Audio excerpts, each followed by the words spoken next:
Skipping. Urgent message. Rising Stein Porcupine, I guess you're not up and at 'em yet. This is me. You may call me with the message. Alright? Thanks. Bye. Skipping. Urgent message. Trying to get a line to call you. It's been, so problematic for some reason tonight. I can't get a dial tone to call you. So this is my 4th location, and the phone went through. I couldn't talk earlier because it was right there, so if you haven't gone to sleep, call me back. Thanks, bye. Just wanted to say goodnight anyway. Alright,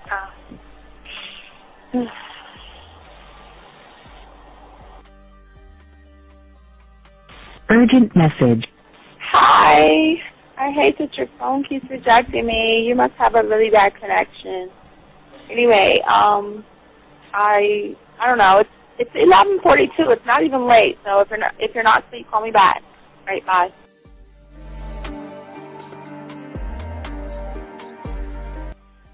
Letting me have a couple of days to actually think about what freaking happened the other night. Anyway, it was so funny how I had my whole mind made up on, let me leave your ass alone. I just felt like you was trouble.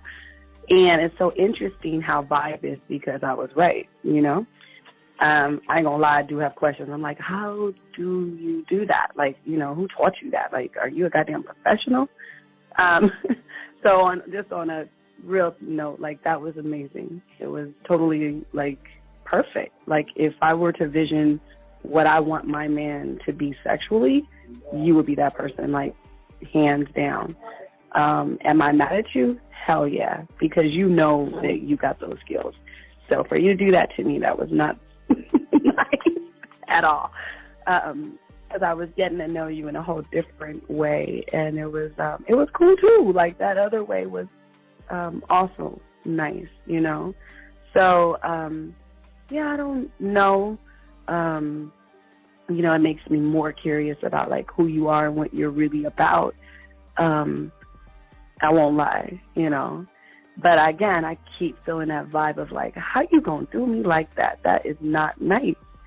So you definitely, at some point, will have to give me that explanation because I'm just real curious. But that's it. I'm not, in any way need anything else. I think I'm okay. I'm staying away from you. I'm still gonna stick to that one. But I definitely want to know. I'm like, dude, are you on TV? When I started listening to your show, I realized I don't need to be part of no gang against females. All I need to do is know what it is to be a man and Yes. Hey man, I just want you to know that your show done changed my life, man.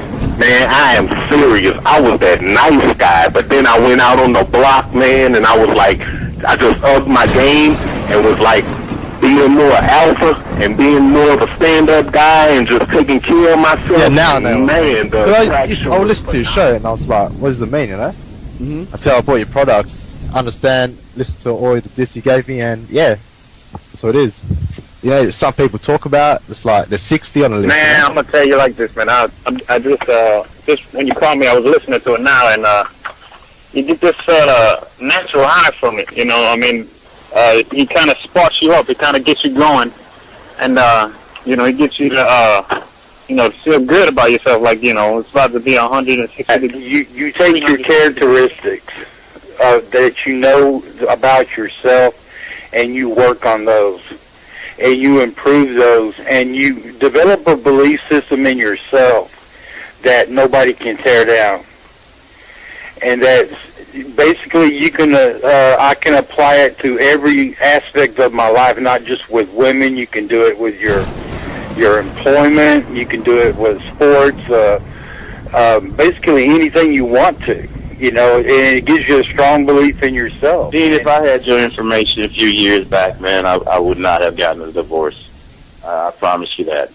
And I even say this much. With what I know now, with the mind state I got now, and I've got texts from my ex talking about, this is strange, and I didn't put these words in her mouth. She said, Ken, I really respect you. That's what she texted me.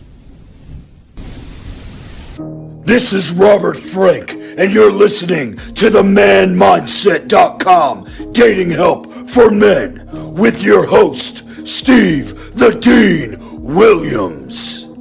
I'm Tyrone, and you're listening to the manmindset.com Dating Help for Men with your host, Steve Dean Williams. So get on board, long dick style.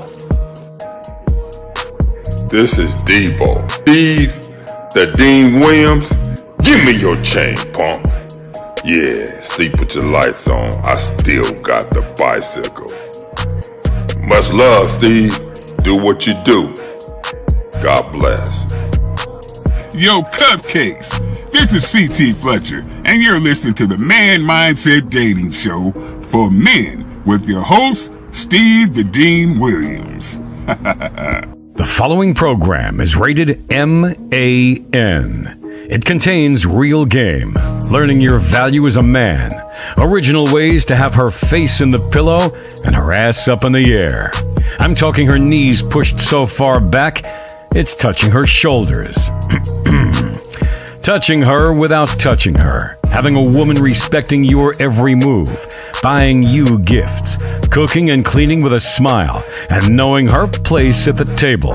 So, for all you human males, cupcakes, surface dwellers, and grass-eating lions, your discretion is advised. Meaning, if you don't like the truth, then go find a show that helps you cuddle, complain, and cry about women. Just get the... It is game time! You've been stressing and second guessing when it come to dating. Ain't no need to worry, this advice we giving is amazing. Leveling up and the plan is progress. Time to get connected with the man mindset. Helping all my fellas till you got it together. Step it up for the better, that's what I'm trying to tell you. There ain't no limit to what you can be or who you can get. Start pulling high value women because they know you legit. This is the man mindset. Hey, wanna welcome you to the man mindset. Yeah, won't find any other advice like this. On point, never miss. It's the man mindset. Yeah, let's go.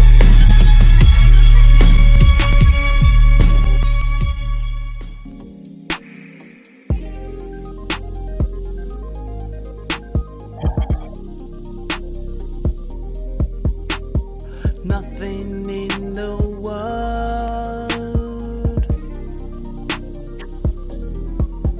like your booty in the air, yeah, with your face in the pillow, ooh, ooh. Taking off your underwear, yeah. What's going on, everybody? It's your boy, the Dean. Class is in session. Another short show for you guys. Shout out to you guys out there. Teach y'all guys the game in a different way, gentlemen. Like I've always said, we're 100% original, 100% authentic, and all the stuff that we teach you is in-house. Shout out to all the guys who like, subscribe, and got the notification buttons. We appreciate each and every one of you guys out there. We have the show with Lucario tomorrow, and also with Kay Zaggin, the sex show. So, gentlemen, we ask all you guys out there, for if you're new, but you already know the routine, gentlemen. If you have a question, gentlemen, please put a Q. If you are texting a woman, please put a T.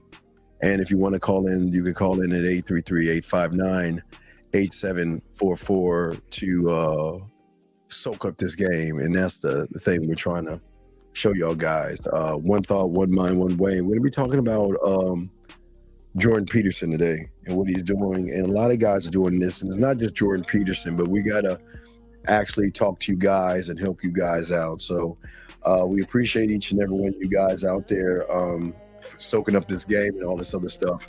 And we want to make sure that we give y'all another interpretation of seeing things that most people don't show you when it comes to the game. So let's get into it. This is no knock on Jordan Peterson, but we've got to what we have to do, okay, gentlemen, we got to kind of look at the bigger picture of things before YouTube. Okay, so YouTube, what it has done is, YouTube, what it's done is that it's opened a gateway of misinformation. And what do I mean, gentlemen, by the misinformation? And this is what I'm talking about. I cannot say nothing about Jordan Peterson as far as book smarts. That is not my lane. I can't get in that lane. But when you have people like Jordan Peterson and you have content creators, manosphere guys and red pill guys trying to give you information, misinformation is actually a bad thing, because at the end of the day, listening to people who lack information or an education or something, or a skill, gentlemen, in particular, can be risky to a lot of you guys out there, because their advice or their opinions may be based off of assumptions, misunderstanding, and misinformation. Just like this nice guy thing that Jordan Peterson's trying to say. He's trying to say that being an asshole and being a man is a bad thing. And we're going to talk about that. But when someone without the proper knowledge or experience tries to guide others, okay, they intentionally, gentlemen, mislead by giving advice that can lead to mistakes, wasted time, or bad interpretation of how the world is. And that's what we're going to be talking about today. We're going to go through the Jordan Peterson thing, and I hope you guys are able to check it out and all this other stuff. One thing we always like to push for all you guys out here, there's nothing wrong with giving information when you can stay in your lane. But unfortunately, the difference between people that have book smarts versus people who learn street game, the Macs, the pimps, the players, the ballers, the hustlers, the men, those who learn game there's no school that you can go to. There's no college that you can actually go to actually soak up the information and actually learn what it is you want to learn when it comes to relationships and it comes to women. So as I was saying, the detriment comes, unfortunately, when people act off of bad information. It's always been going on since the seduction community. A lot of young men heard bad information, wearing goggles and painting their fingernails black, to where it moved to metal, going your own way, and money, clothes, and status. And all these things out here can create setbacks in your personal growth. And it's happened to many people. I get clients all the time that come from these places, and they have such anger and such disdain that it's crazy. And the craziest thing is the anger is to me first. They always tell me how much they hated me at first. They hate me at first. But the anger then turns to, I can't believe that I actually followed this person. My decision making was not sharp, and I didn't learn any skills from being mad, blaming women, and all this other stuff. But it really hurted the confidence. And in the long term, when you surround yourself, gentlemen, with uninformed opinions, it can always create confusion. Now, watch how this works, gentlemen. I got to say this before we show the video. When confusion is created, what happens with the mind will then say, I need more answers to gain clarity. This is what I'm saying. Gain clarity. Shot, what's up, Dave from Alabama? Shot, what I'm saying is gaining clarity. So when one has confusion about something, there is something that triggers in the mind that says, I need to know more because I need more answers. And just because someone has an answer doesn't actually mean it's the right answer, gentlemen. And that's what we're going to be talking about today. And what we're going to be talking about is how this does and what it can do to you. So we'll get into that. We'll get into your questions if you have a question and all sorts of stuff. But let's get into this and let's go ahead and break this down because they talked for a minute. God damn it. Come on, Atlanta. Fuck. Come on. Come on. All right, so let's get into it, gentlemen. Check this out. We'll break it down, and we'll break it bit by bit. Guys, lines are open, but let's listen to this shit. Here we go. Just to take it in a little bit of a Freudian direction, it seems you can think, if you think about it in terms of sort of Freud's developmental model, the narcissism is like being stuck in the phallic stage a little bit. And that model, you can use it as an adult, but it's kind of like you're a little bit of a cartoon. And so that I wanted to talk to Dr. Campbell. Just to take it in a little bit of a... I wanted to talk to Dr. Campbell about narcissism, about his work on narcissism, about how it's conceptualized, about how it's best understood, about how you could detect it, about its relation. See, let me stop right there, gentlemen. Let me stop right there. This is the problem I don't understand. Why would one tell someone who loves himself that he's a narcissist when all he is doing everything in the best interest of himself? I mean, I'm sorry, I'll keep it going, but this doesn't make any sense. How people, so what that guy's about to say is all you guys listening to us, myself, 1950, Lucario, Zag, Miles, and Dre, that once you become one thought, one mind, one way, you're narcissistic because you make the world about you. Then why wouldn't you want to make yourself first? And why would the world stop you and get on you for loving yourself, putting yourself first, having a standard for yourself first, and saying, I come first. Nobody moves in front of me. You cannot walk all over me, tell me what to do, and control my life. But they want to spin it. Now, please understand how this works, gentlemen. Before I press play, please understand how this works. See, those that get an education from books, and I commend all you young men for graduating and all that other stuff, that doesn't make you a bad person. It's just that, now watch me, I want you to follow me on this. It's that your language, you will become more connected to somebody that speaks the same language as you. So what you have is two book smart people trying to push an agenda on other book smart people to make you feel like if you decide to love yourself, if you decide to set a standard for yourself, you're a bad person. You're a bad person.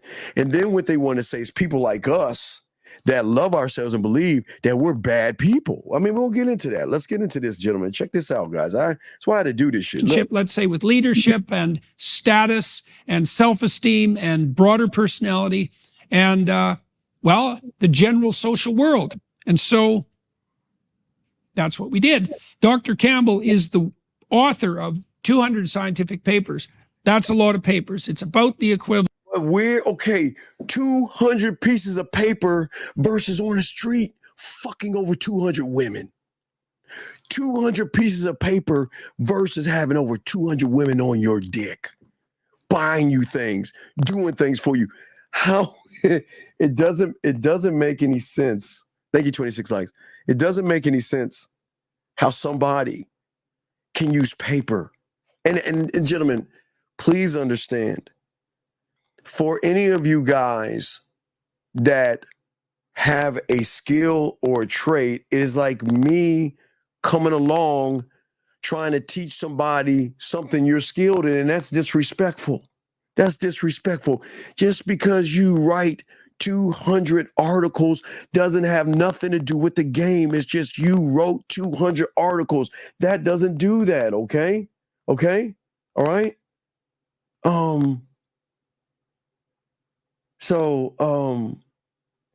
You said a narcissist ruined my life. No, I don't understand what you're talking about. You're saying, no, dude, with all due respect, being a leader and okay, I don't know. He's not talking to me. Never mind. He's talking to y'all. I don't know what the fuck you're talking about. Let me keep going, dog. Here we go. Let's get it. Here we go. Of 60 PhD theses, 60 or 70. So that's how much scientific work he's done. It's a lot. And several books, including The New Science of Narcissism and Professor Ocean from the Big Five openness, conscientiousness, extroversion, agreeableness, neuroticism. Ocean, a small tale of personality's big five. In any case, that's what the discussion with Dr. Campbell focuses on. You know who he? Oh, okay. I am definitely not making this a race thing. This is not a race. It has nothing to do with race. But it is very important that a lot of you must understand.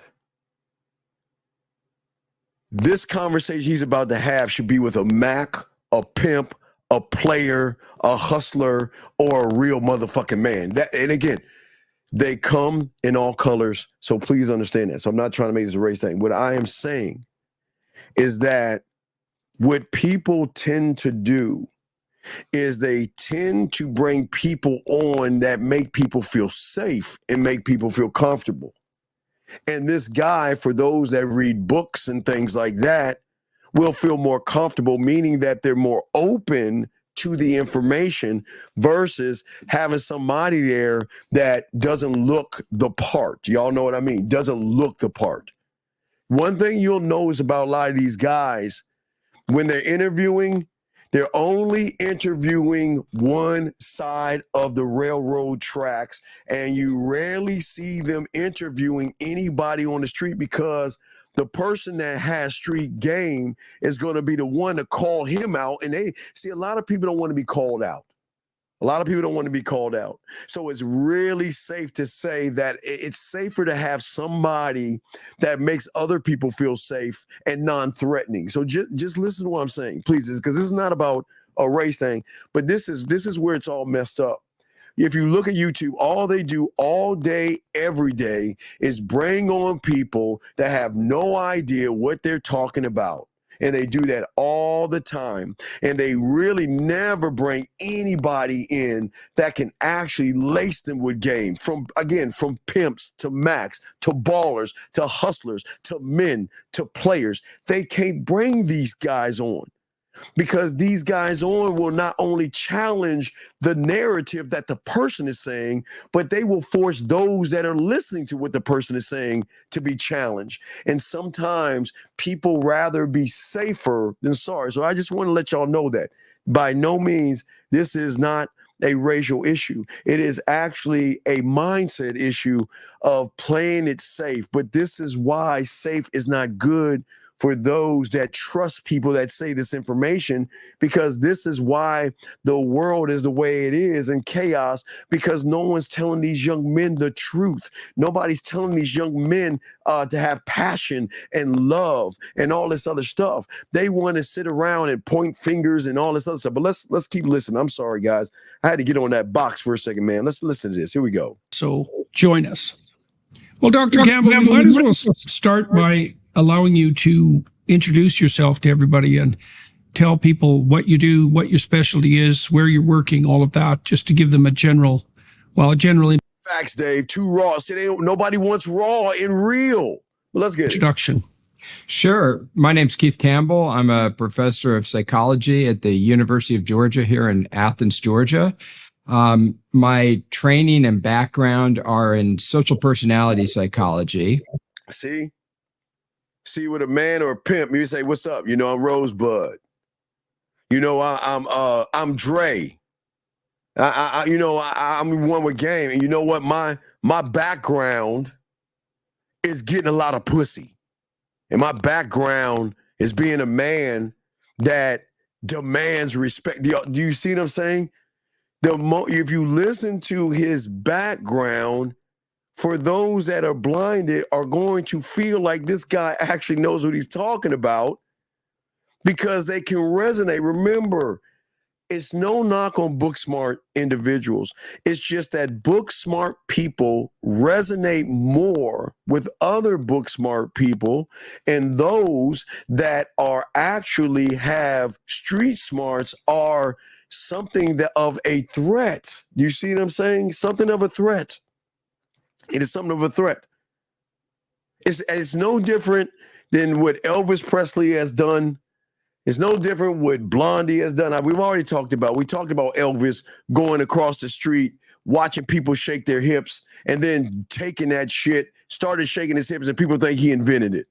Same thing with Blondie. They think Blondie invented rap because she was the first one to do it on MTV because she went with Fab Five Freddy out in the streets, and learned that.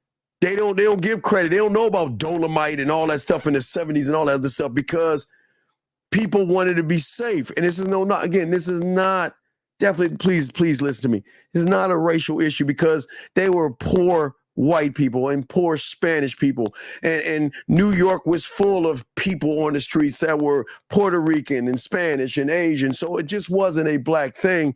It was just the fact that sometimes the media wants to put out information for safe people versus give them the information from real people. But let's keep going. Let's listen to this. Here we go, gentlemen. Check this out. So my expertise is primarily on the self, the nature of self and self-enhancement. And in terms of personality, most of my work has been on the trait of narcissism, which is sort of the individual difference having to do with self-enhancement. Maybe tell people, so when I worked in Boston, I was in the personality and psychopathology research group, but that's slightly different. That was the overlap between personality psychology and clinical psychology. You're working at the nexus between personality psychology and social psychology. Those are rather academic distinctions. So maybe one of the things you could do is let everybody know what it means fundamentally to work in the field of personality. And Here we go. Perfectly happy from an emotional perspective. They're not anxious, they're not suffering, they're not guilt-ridden. They may even be enthusiastic, but everybody else regards them as a veritable plague.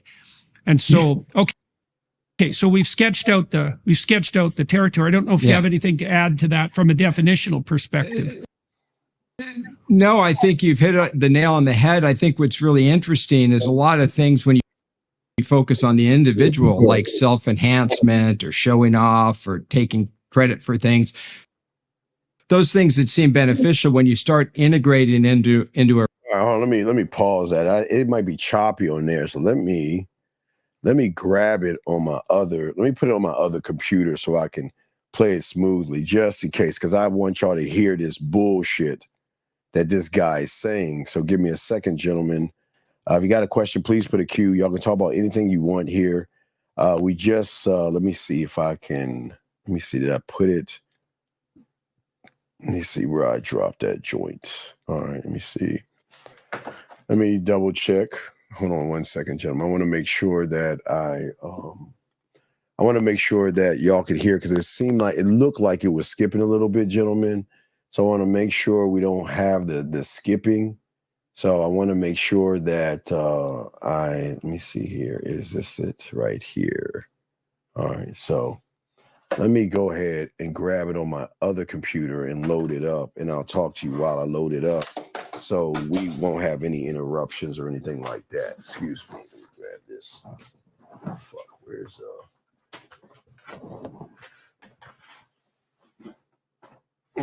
And lines are open, guys, if you want to call in. Let me just go ahead and grab the clip or the video so we can make sure that y'all gentlemen can hear it, okay? So give me a second. Come on, let me see here. I want to put on the other one because it started to skip a little bit. So I just wanted to make sure that because of the skipping and everything, I want to make sure that we put it on the other one so it can run smoother. So we don't have any kind of interruptions in this ism that we're about to break down to y'all guys. So, and if y'all have a question, please put a Q. I'll answer it in 1 second. Let me just go ahead and download it. I'm gonna download it on my other computer as I'm doing right now, and then we'll kick it in. And then that way it should run a little bit smoother. So hit that button right here, save video as, and we are set. So it's just loading up, it's saving, and then once it saves, we can do that. But let me check the questions, guys. If you have any questions, please put a Q. We got you covered. And we appreciate all those that are here. We're chopping it up, but I'll press play a little bit until it loads itself up. A relationship can backfire on you. So if I'm attention seeking, it might be great as an individual, but if I'm working on a team and I'm attention seeking, my team members will hate me and my team performance will fall apart. So when we move into that social world, a lot of the rules change. So I think that's really important. And I think clinically, what's really important is the role of impairment. You know, is your personality causing impairment? Most of us, as you said, think about impairment being internal psychological. I'm depressed, I'm anxious, but it can also be I'm cheating on my wife and ruining my marriage. I'm a bad father. You know, there's a lot of ways I can have issues that hurt other people and not necessarily. All right, so let me stop right there, gentlemen, and break that down as we load up the video and break this down. Gentlemen, when you get bad information from people, what hurts so many of you other guys out there, and most of y'all will notice from the red pill and stuff like that, when somebody gives you bad information, it leads to poor decision making, because acting on bad advice leads to wrong choices, wrong thinking, and it can always cause setbacks to your personal life, gentlemen. Let me go ahead and grab the video now, and we'll scoot it up. Okay, I got the video now, so we'll run it on the other channel. Get in a little bit of a Freudian direction. It seems. All right, so and I hope you find it extremely useful to watch. For those of you who have already, you tell me what you think about it. So it's very important for people to be well situated in a social hierarchy. We want to have friends. We want to have people who love us. We want to have colleagues, people who can cooperate with us. We want to have people we can compete with as well, peaceably and productively. And so it's very important to us all the way down to a deep physiological level that we're. Oh my God, that's not true. Area code, I'm sorry. Who had to pause that shit? It was pissing me off. Area code 267, sir. What's your name and what's your question, sir? Hello, Steve. Name's Cosette, age 23. I only have one question for Yes, sir. What's going on, sir? So this is a question I had about a situation from like a little while ago. I wanted to ask you if you could leave a candle in the window for a girl that you have previously charged. Wait, you say a woman that you previously charged? Let me say that. Well, yeah. Well, yeah. Well, what did you charge her for? Well, the question was more so for. Sir, what did you? A simple question. What did you charge her for? Simple fact that it was radio silence the second time we were supposed to link up. Second date we were supposed to meet up, and it was just complete radio silence the day of. So why would you give someone that disrespected your kingdom a second chance? There's differences between a woman that says, I'm not interested, I want to leave, I don't like the situation, I want somebody that loves me as a whole or something like that, but she blatantly disrespected you. So why would you reward bad behavior? The only reason I was even considering leaving a candle in the window for her was the fact that from the first date that we had, she told me herself that she had lots of fun and that she wanted to meet up again. Wait a second, it doesn't, okay, sir, that doesn't matter what she said. Look at the movement. You set up a date with her, yes? Yes? Yeah.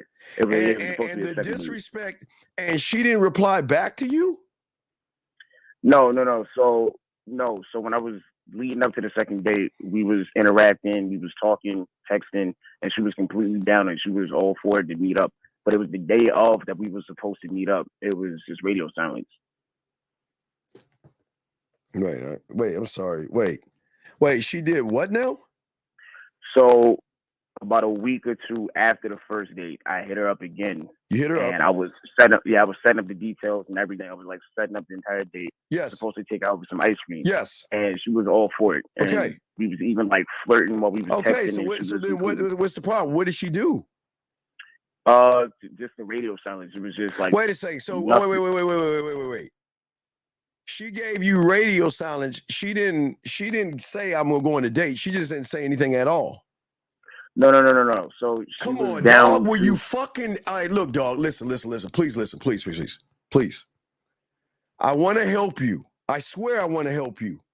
Can you fucking explain yourself? You set up a date. Did she say yes or no? Oh no, yeah, she said yes. She said yes. And then you're saying on the date she didn't show up. She gave you radio silence, right? Yeah, she didn't show up in the second date. So then she crawled back. When did she crawl back? What did she say when she crawled back? She never called back after the. So what the fuck are you talking about? Giving her a candle in the window when she's not talking to you?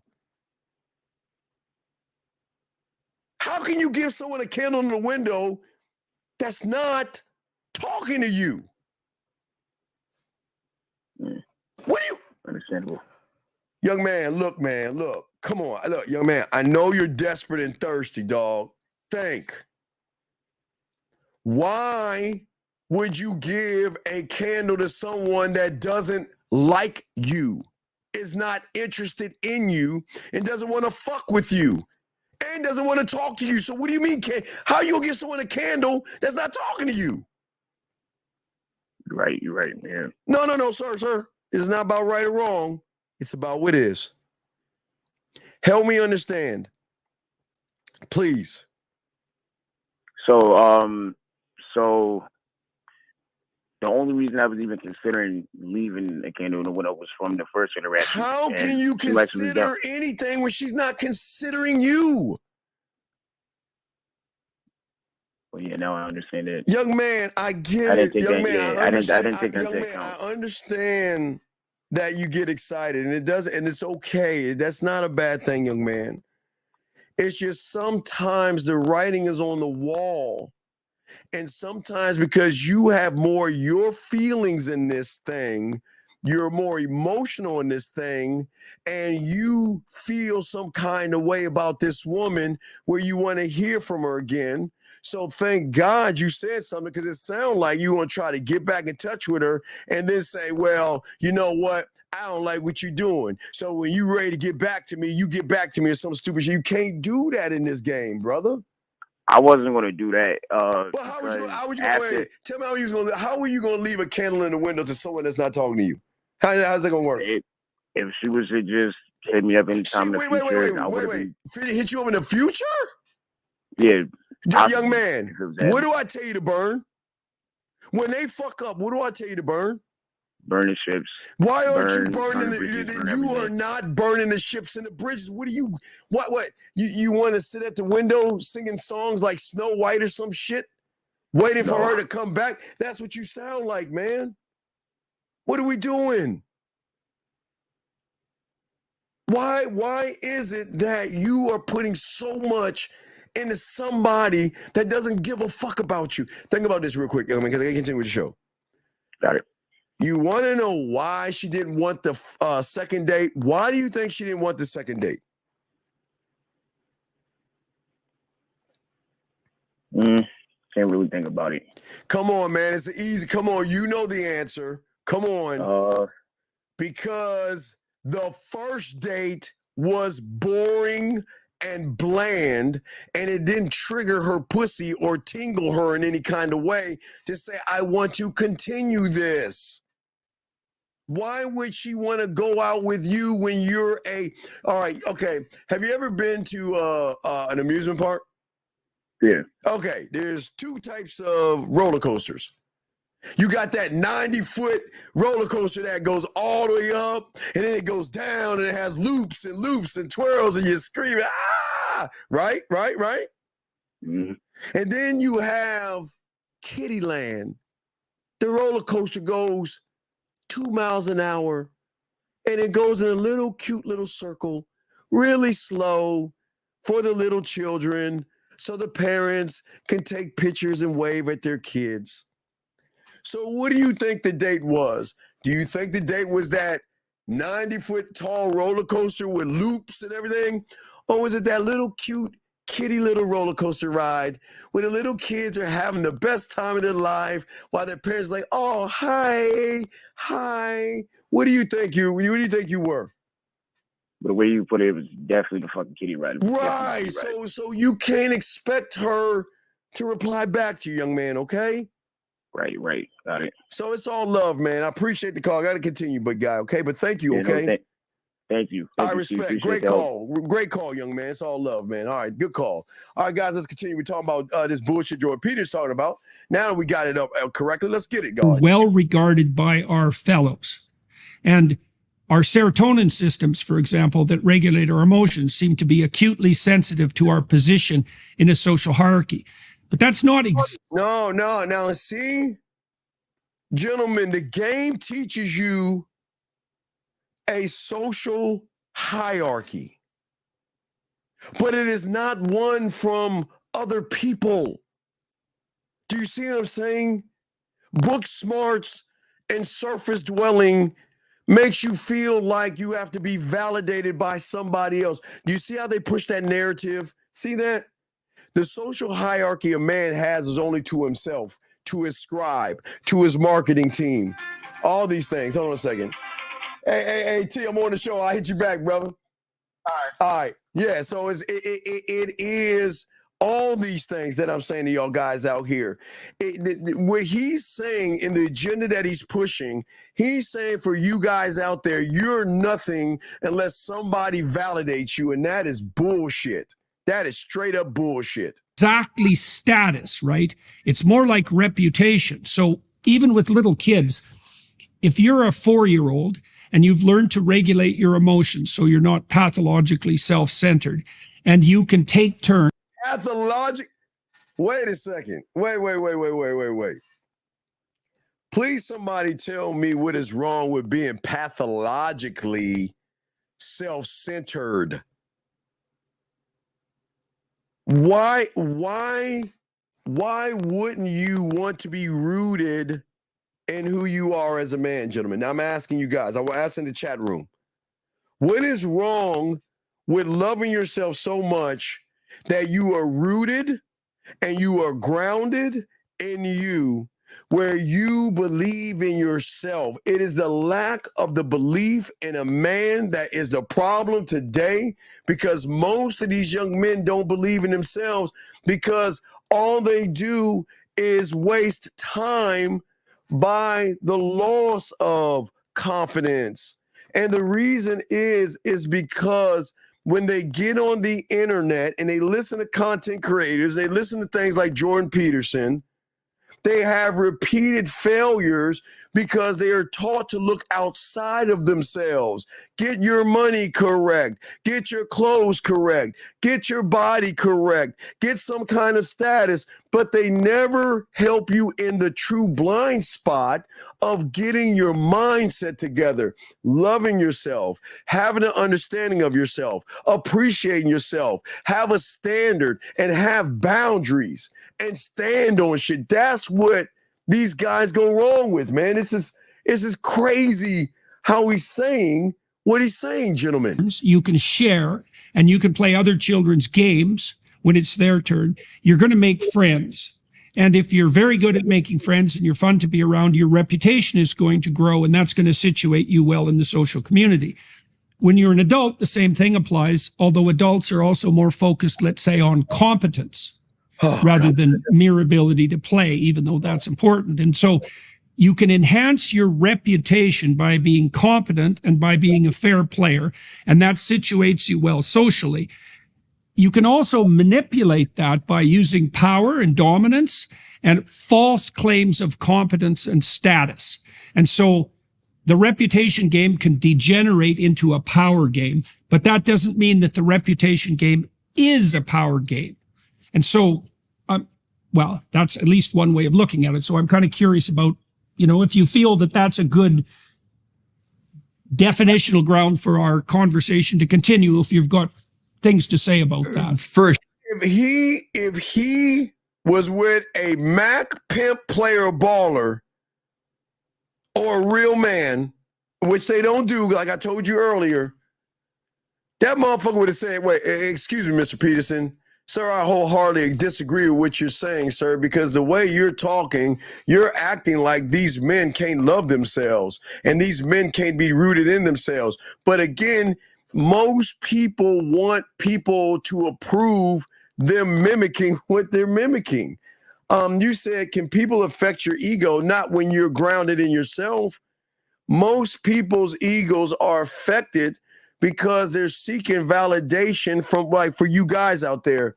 You're affected because you're looking for a woman to make you feel whole, to make you feel something, or to make you feel wanted, or to make you feel needed, versus the man that gets women because he makes his own self feel wanted to himself. And he realizes, I don't need anybody to make me whole. I am whole because of the mindset I have. All right, let me get this question right here.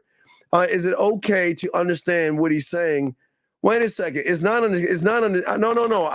I'm trying to break it down to you, because what he's doing for anybody that has book smarts, most people will connect to this, but then they're scratching their head. Okay, let's watch this. They'll connect to what he's saying, but then they look at their phone and say, why isn't she messaging me back? Why isn't she calling me back? Why does she want to go on a date with me?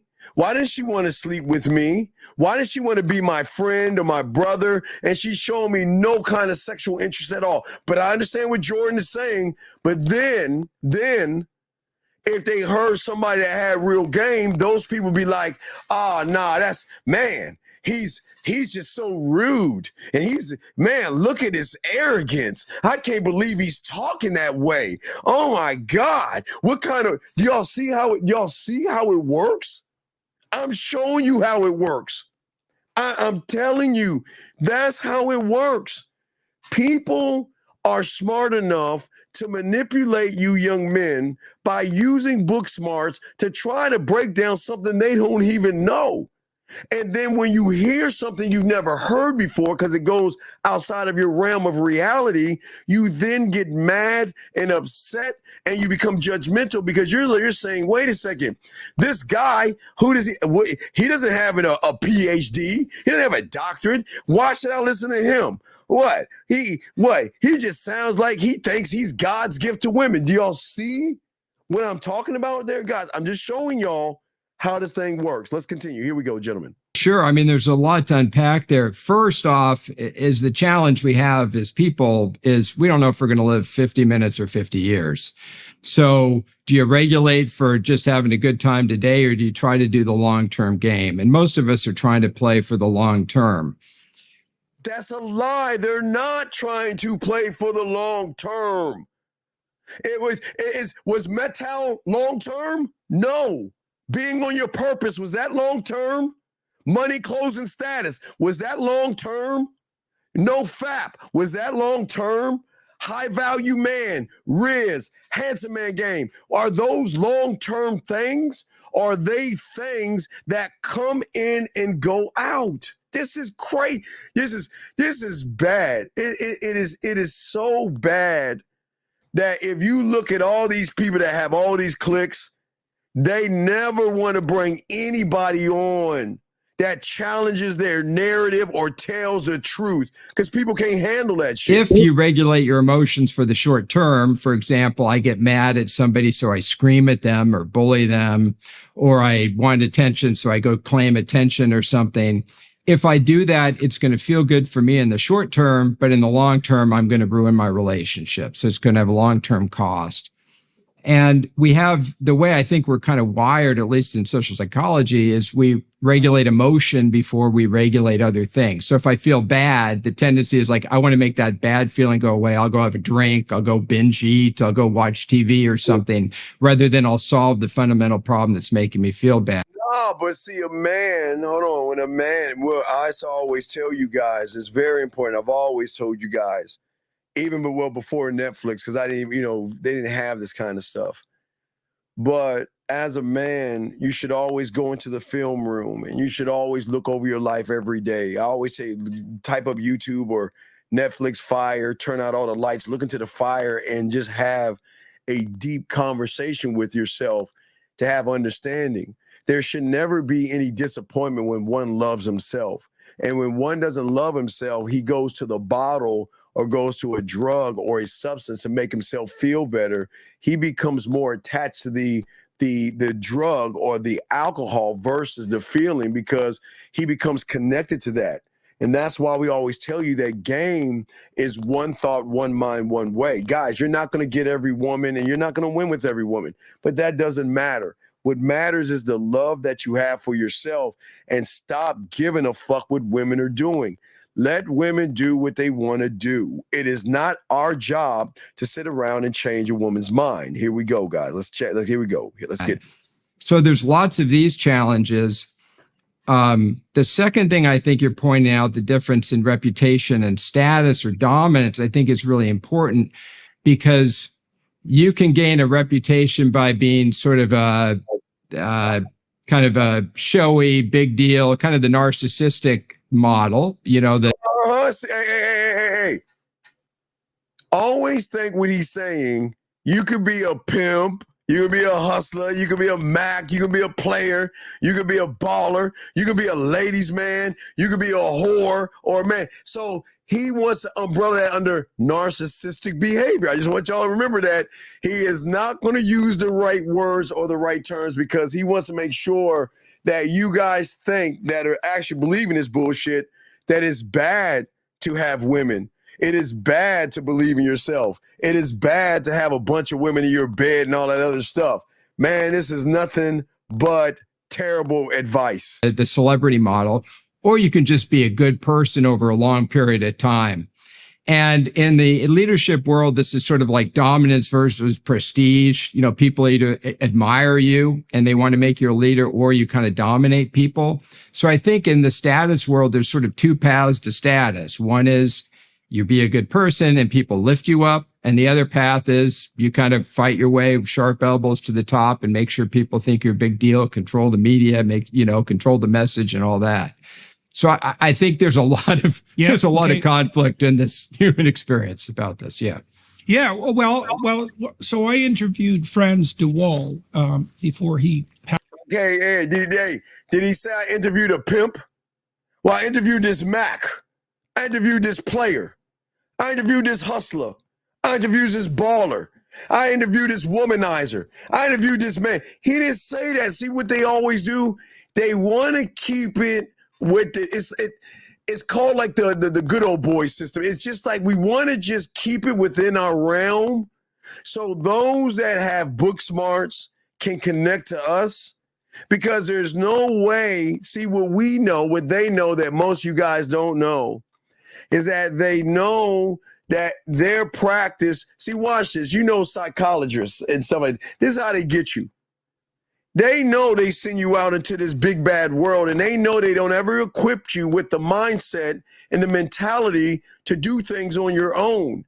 They send you out to fail, to bring you back, to talk about your fucking feelings, while they sit around and just say, yes, I hear you. I understand. How does that make you feel?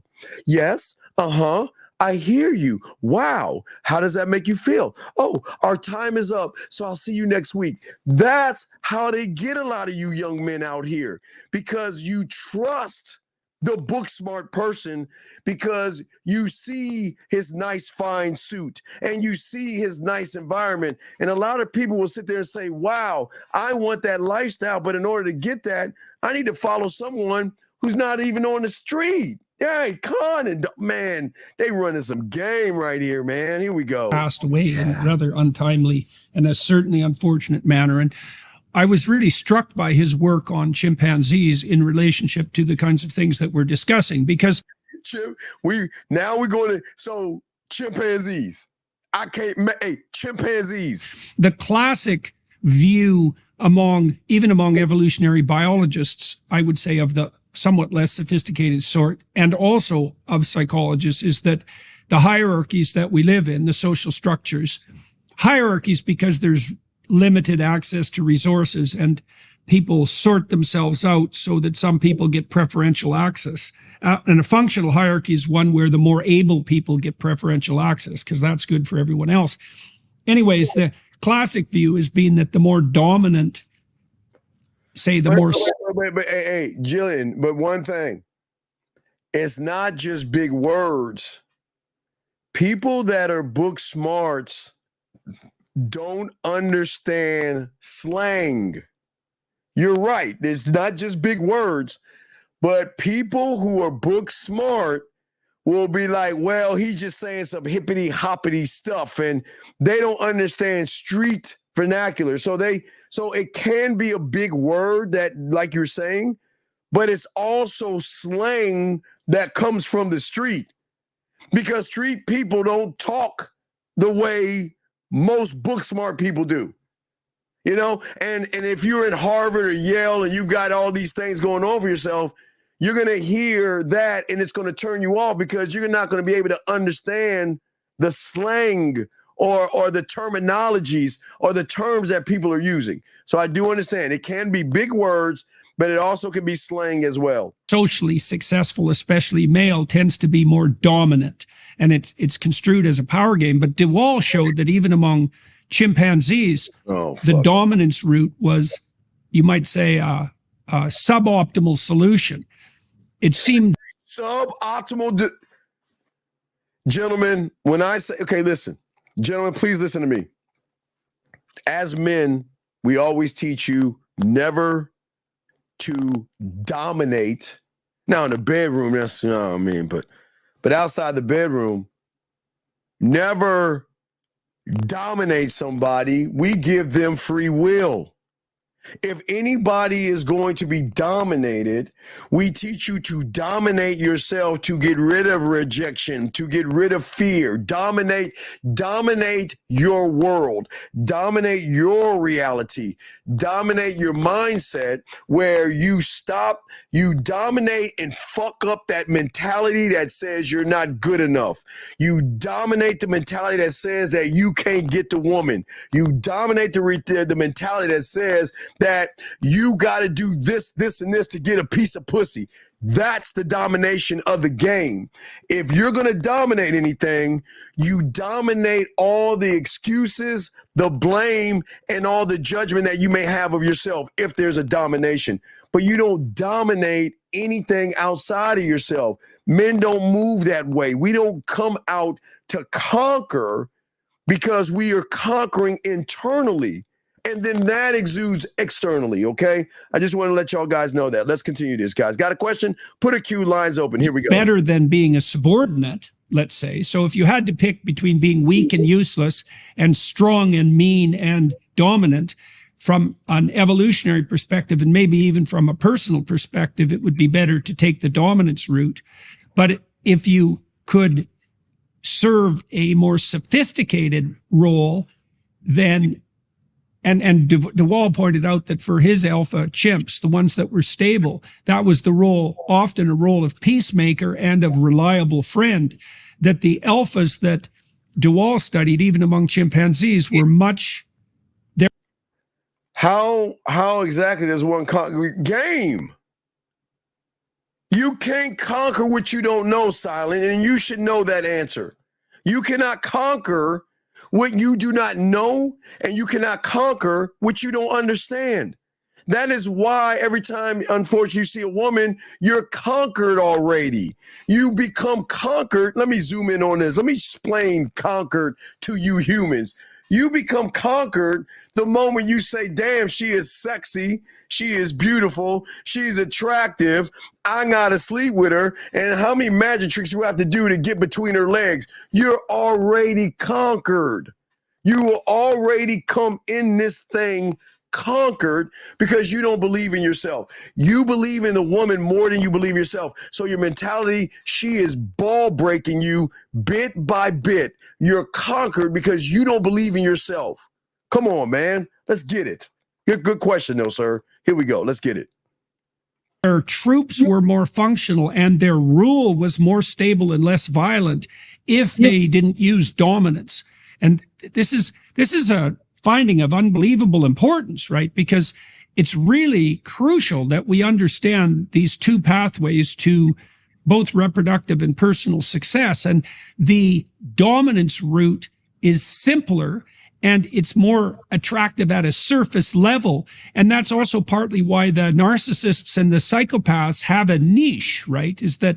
And so I would like to delve into that. So a narcissist, as far as I'm concerned, and you tell me what you think about this. So a narcissist fundamentally is someone who manipulates to achieve unearned. That's not.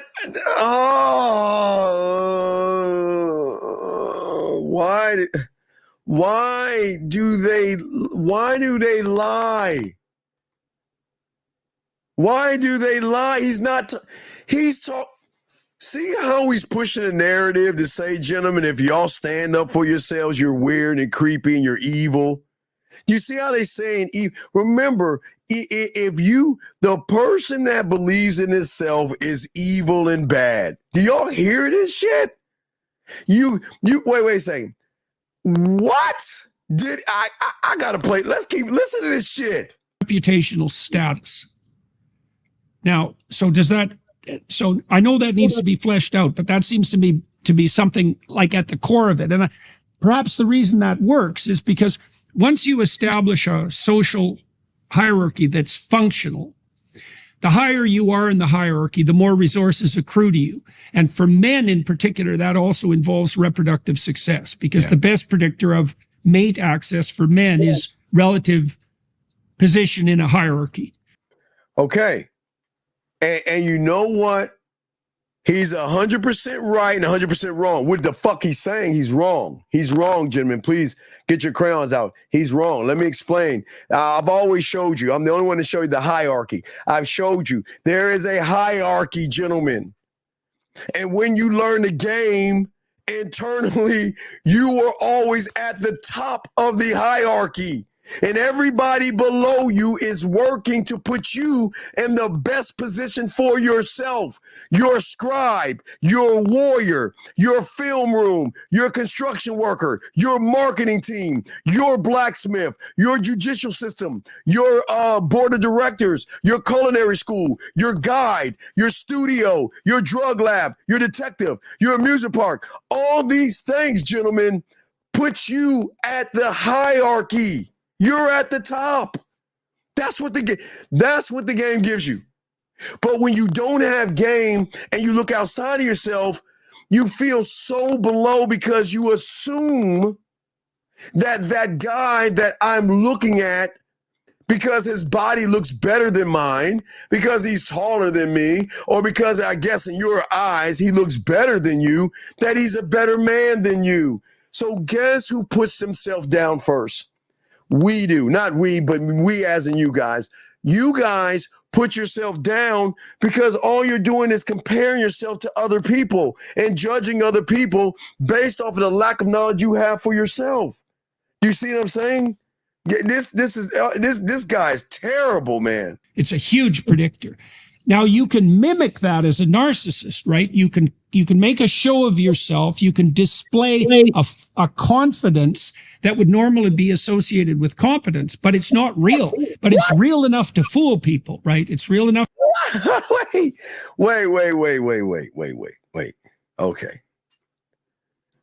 What he is saying, gentlemen, and this is what we were talking about earlier in the show. This is where the content creators come in at. The pickup artists, the manosphere guys, the red pill guys. They give you a mask of a false, fake confidence by what? Yelling at women, putting women down, talking about their leg counts, talking about how fucked up all these things. What they do is they give you a fake confidence, but he's not talking about the men. See, this is the problem when you have two males having a conversation about something. From the perception of those that have book smarts, they're going to believe these guys that this is the truth. This is actually the truth. And this is crazy to me that they're even having this conversation. To fool naive young women, for example, and it's real enough to allow you to maneuver into positions into high resource positions.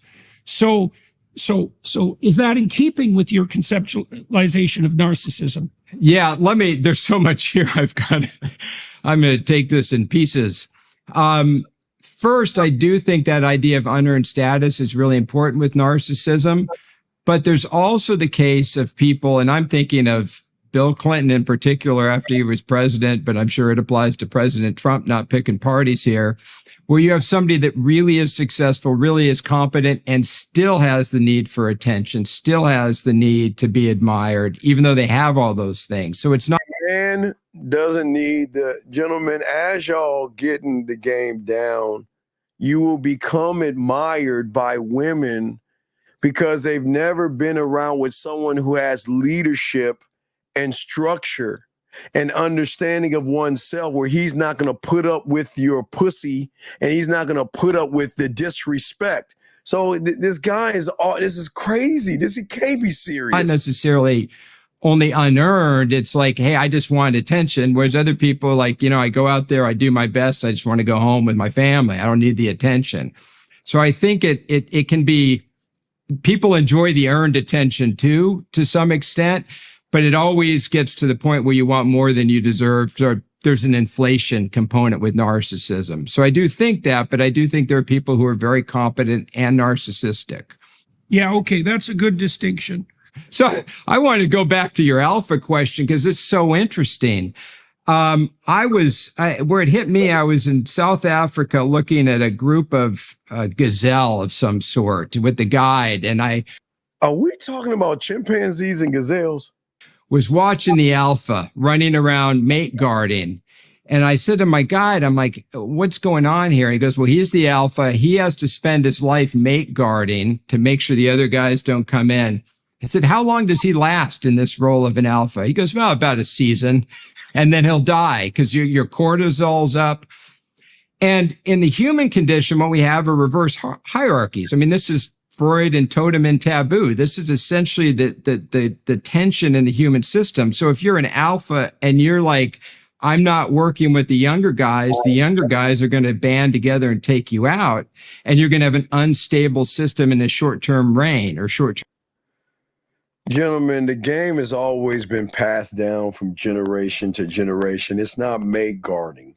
See, that's disingenuous, because if that was the case, there will be no pimps teaching other people to pimp. It would have died out decades ago, centuries ago. Manhood. The thing that the game forces is to pass the baton down. We're not here to tell you guys and cock. See, that's cock blocking. That's sucker shit. So he's talking about cock blocking. Game has to be passed down. Whether you're single, whether you're a father, whether you're married, or regardless what you have, even if you have a son, you must pass the baton of information down to keep the legacy going. But this doesn't make any sense. He's talking about a gazelle cock blocking other gazelles and shit. The fuck does that have to do with anything? Term rule. But if, as you say, and like Franz de Waal said, is if you align the social psychology, we call this. My sense of the literature that's at the nexus of personality, social, and clinical is that it's the psychopathic types look to me to be extroverted, disagreeable types who are extremely low and conscientious. 100%. They're like impulsive narcissists. Okay. Yeah. What is he talking about? What is he saying? Yeah. I mean, I think of the two as cousins, but if you're and I like that disagreeable extrovert model of narcissism, because I think it captures that profile really well. And a lot of people in academia, you've got to be kind of antagonistic if you're going to argue with people. You know, if you're too agreeable, it's hard to do it. But if you have that conscientiousness, you have morals, you have long-term goals, you have duties, you have responsibilities, you're going to be a decent person. Allegedly. If you're impulsive and you're just doing what you want, you're going to be more psychopathic and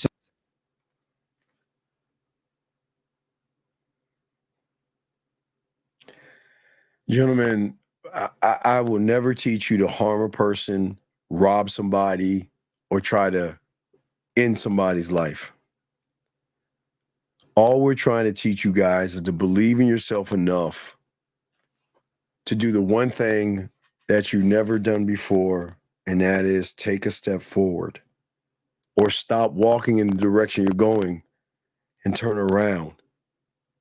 See what they're doing, gentlemen, remember what they're trying to do is they're trying to prevent you from actually evolving, because they're smart enough to tell the book smart people that if you start to think, if you start to believe in yourself, you're going to be this evil monster of a person that's going to harm the fucking world. And that's not true. That's not true. I can't believe that he would say this shit. Self-centered and selfish. And so when you look at the personality profile, big five profile of psychopathy versus narcissism, the big distinction is going to be the lower conscientiousness with psychopathy. Yeah. Okay. Well, so then we could also think about that with regards to socialization, because I worked with a research team in Montreal, a very good team run by. Wait a second. All you got to do is go to the streets of L.A., Maryland, D.C., Miami. There are pimps and players. They're everywhere. What the fuck is a team from Montreal? What is a team from Montreal gonna do to help you understand the game? Now his name has escaped me. It'll pop into my mind right away. I interviewed him on my YouTube channel, worked with him for 10 years, but I have a hole in my head with regards to names. It'll come back to me. But one of the things that we established when we were looking at the developmental course of maturation. So tell me what you think about this. So it seems to me that a lot of what we see as narcissism is actually something like prolonged immaturity. Now, it's a little more complicated than that. So the little kids that we studied, and this is true of those who've studied little kids in general. So there's about 5% of males at the age of 2 who hit, kick, bite, and steal when you put them with other 2-year-olds.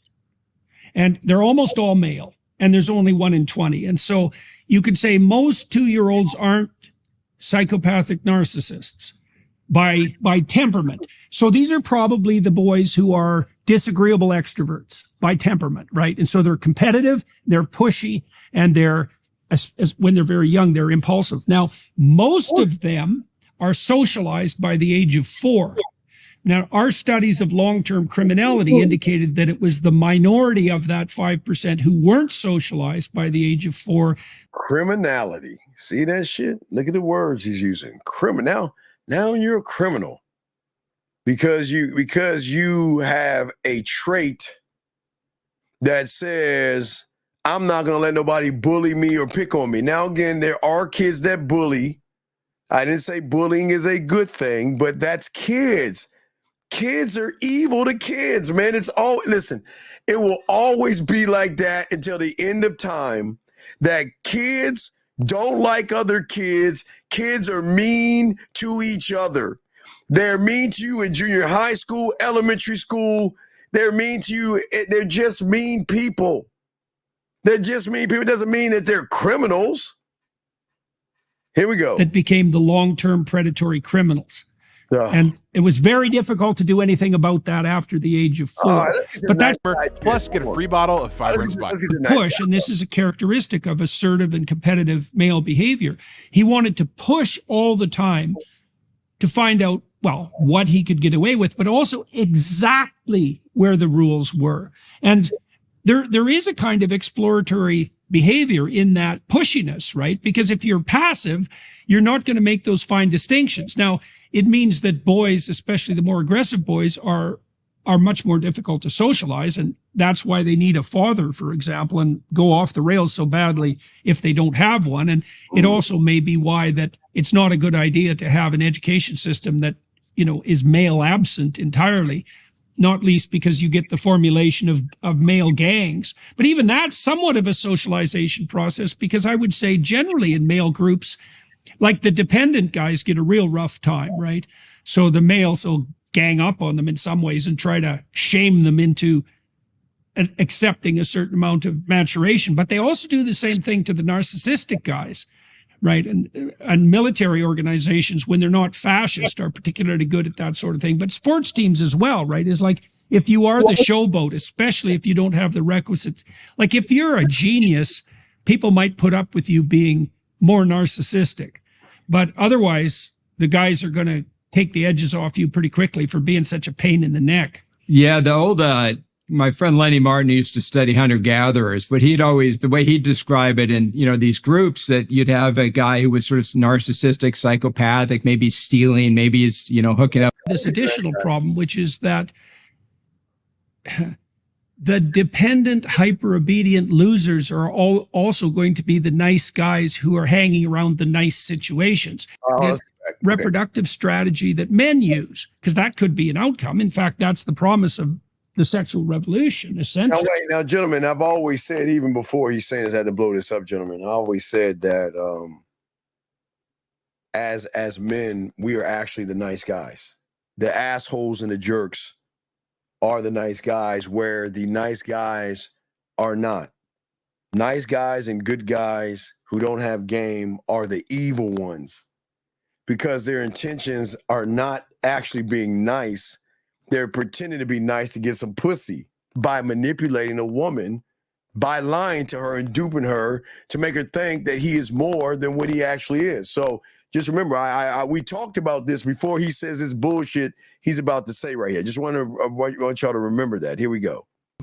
But it looks to me like the consequence of that is that women turn themselves over to the immature, narcissistic, self-grooming, showy men who can't. What? Is he fucking with us? Gentlemen, I've told you several times, and I will continue to tell you, women do not turn themselves over to bad people. They turn themselves over to people that have structure and take power out of the pussy. That's who they turn themselves over to. Gentlemen, it's that simple. They turn themselves over to the ones that have awareness of oneself, that know how to communicate themselves. They know how to delegate. They have personality traits. They cultivate wisdom. They can educate. They can elevate. And at the same time, they can say, goodbye, I don't need you, see you when I see you. That's who they turn themselves over to. They don't turn themselves over. Okay, watch this, gentlemen. How can a woman turn herself over to somebody that's already submitted himself to the woman? If you're submitting yourself to the woman, how can she turn herself over to you when you've already submitted yourself to her? Think about that, man. Come on, man. Fuck. Can't commit, who don't want a long-term relationship, who don't make good fathers because, well, they're not very likely to stick around, for example. And so then, like, I think we're at the point already, perhaps, and I'd like your view on this, that one of the things that psychologists can tell young women is that the shorter term mating strategy game you play, the more likely you are to end up in the hands of a psychopathic partner.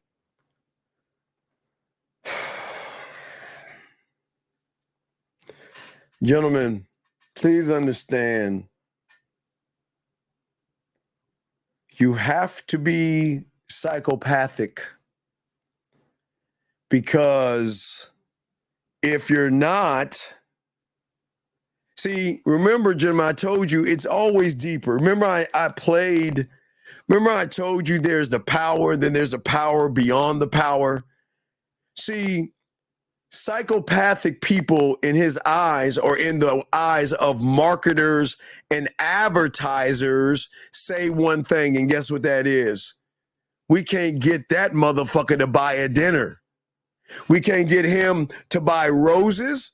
We can't get him to buy jewelry. We can't get him to buy clothes. We can't get him to buy drinks. We can't get him to do anything, and he's getting all the pussy. No. We can't let these guys realize that there is this thing called the economy that must run.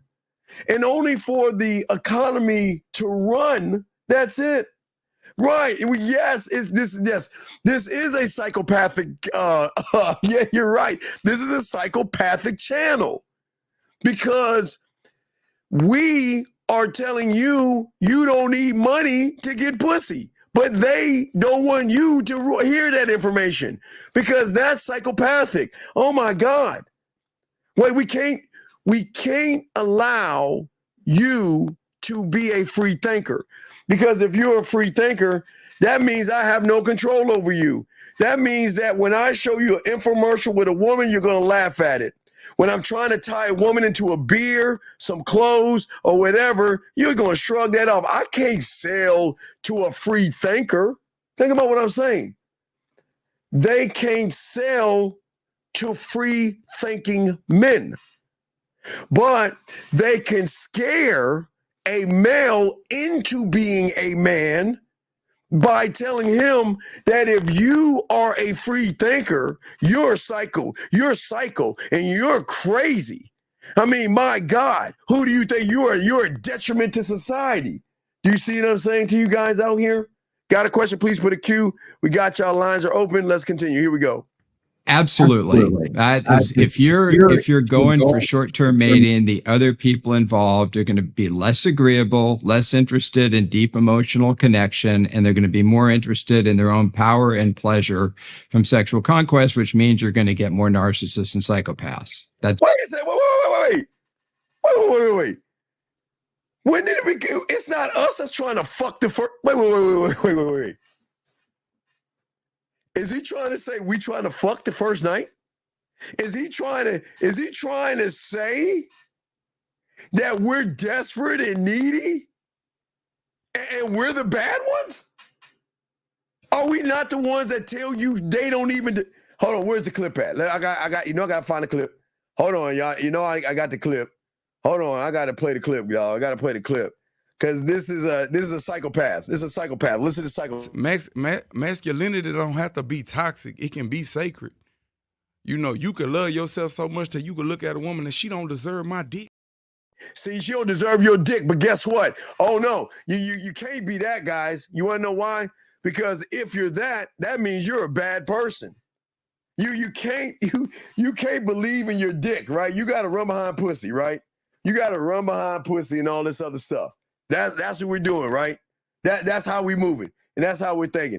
Listen to this bullshit. it's just like the math of the situation. Yes. Yeah. Okay. And I'm not a prude in any way. I mean, this is literally just the math of when you set things up this way, this is what you're going to get. It's like saying, hey, I meet guys at bars. I'm like, well, the people you meet at a bar are going to be different than you meet at the charity picnic. Just a different selection of people. Yeah. You lying motherfucker. You lying motherfucker. Women can even tell you're lying. I don't give a fuck if it's a wedding, a funeral, a club, a bar mitzvah, the subway, down the street. You're going to have two types of people. You're going to have those that worship pussy, and then you have those that worship their dick. The end. There's no middle ground. So wherever women go, they run into guys that worship their pussy more than they run into men that worship their motherfucking dick. I'm being dead ass. Guys, I'm being dead ass serious. Dead ass on that one, dog. This motherfucker's lying, man. Well, it's tricky for women too, because, they also have this additional problem, which is that the dependent, hyper-obedient losers are also going to be the nice guys who are hanging around the nice situations. And that's also not a good deal for them, right? But it is the psychopathic end of it is quite frightening because, well, the literature, when personality psychologists started to investigate subclinical psychopathy and developed the dark triad formulation, right? So that was narcissistic, so wanting unearned social status, Machiavellian, manipulative, and psychopathic, which is predatory and parasitical. That's a pretty... But when do men teach other men to lie to women, manipulate women? They don't. See, that's the problem here. That's the problem. See, remember, gentlemen, nobody wants you to be free. Nobody wants you to think freely. See, they want to lump us in with crazy people. Let me see. Is there form pretty much them trying to debunk why women don't choose them at all and put themselves on the back burner for the above bad boys? Well, Lagoon, what they're doing for those that actually believe the bullshit, it's like you're putting another chain on them.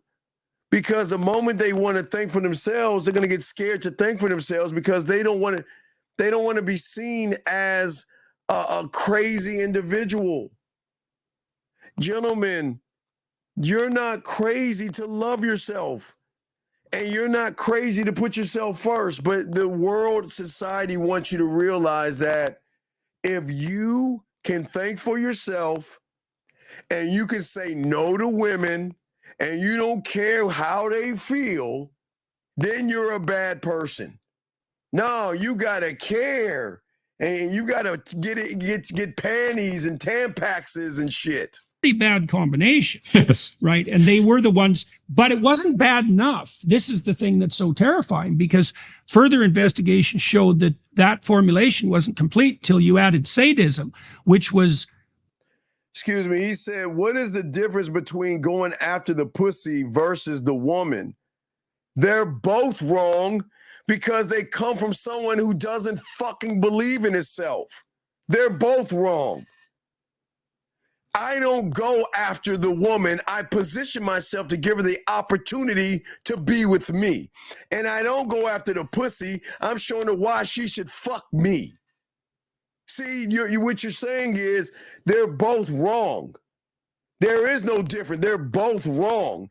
Both of those questions you're asking shows a person that doesn't believe in himself, love himself. He's desperate, thirsty, and creepy, and he will do anything he can to manipulate, lie, deceive, beg, barter, and walk on eggshells for pussy. Because what you're saying, everything about, look, you said pussy and woman, everything about women, nothing about the man. But it goes back to what I'm saying right here, young man.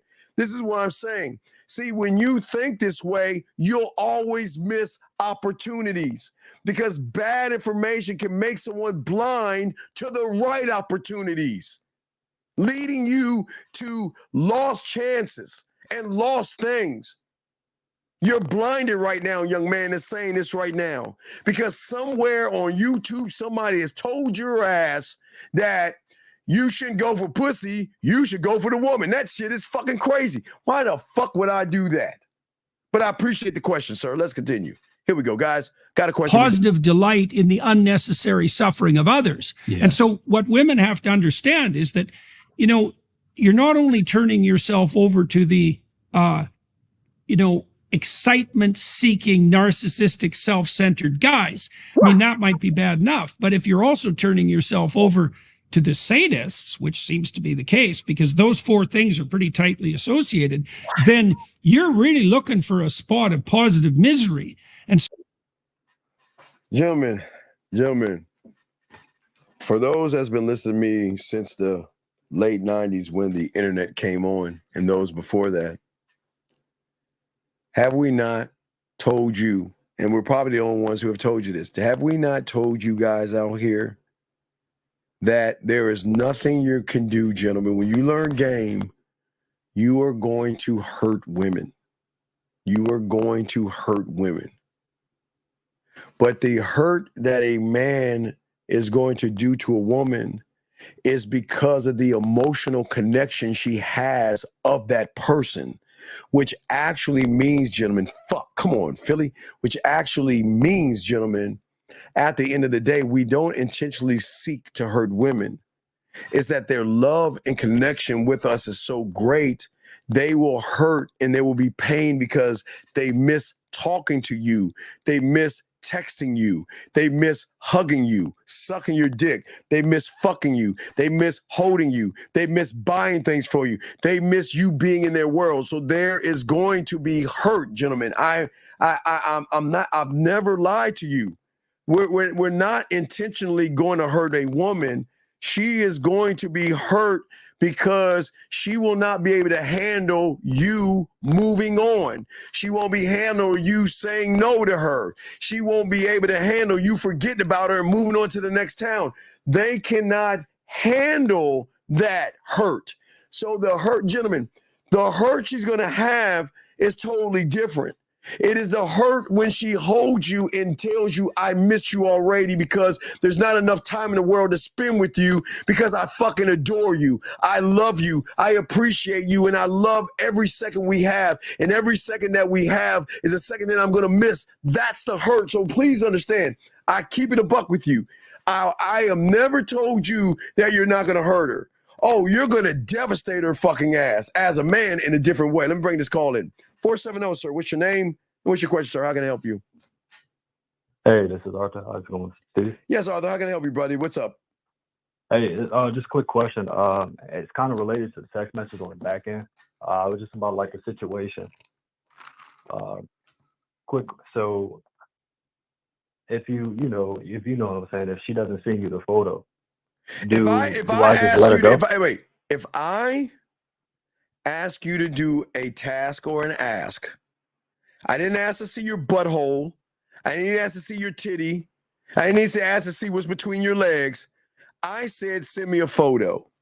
And if you can't do that, then it's this simple, Arthur. Listen. It's this simple. Well, check it out, Arthur. Look, the thing about me is that I want a woman who knows what she wants, because I'm a grown-up.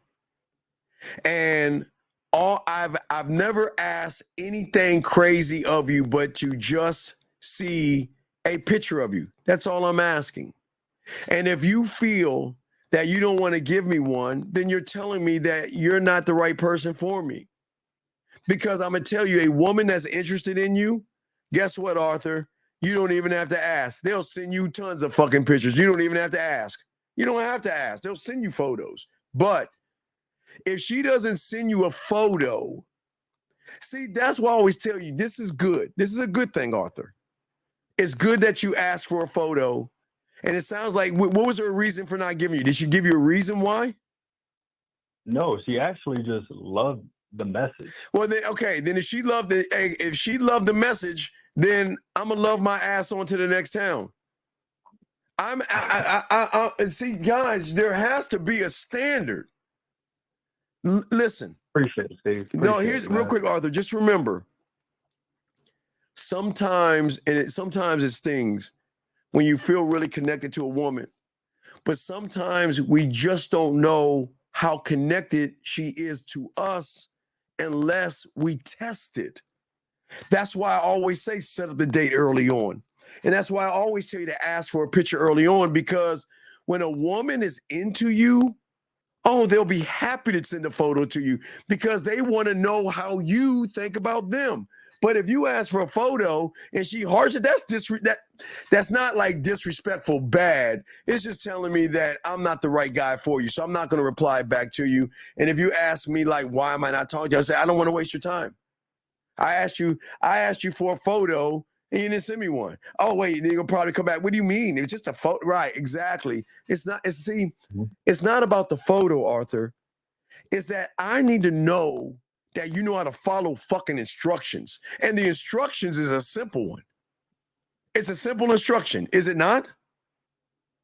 It's very simple. Right. So if she cannot follow a simple instruction, then she's telling you that the interest she has is not high enough that is going to lead to attraction.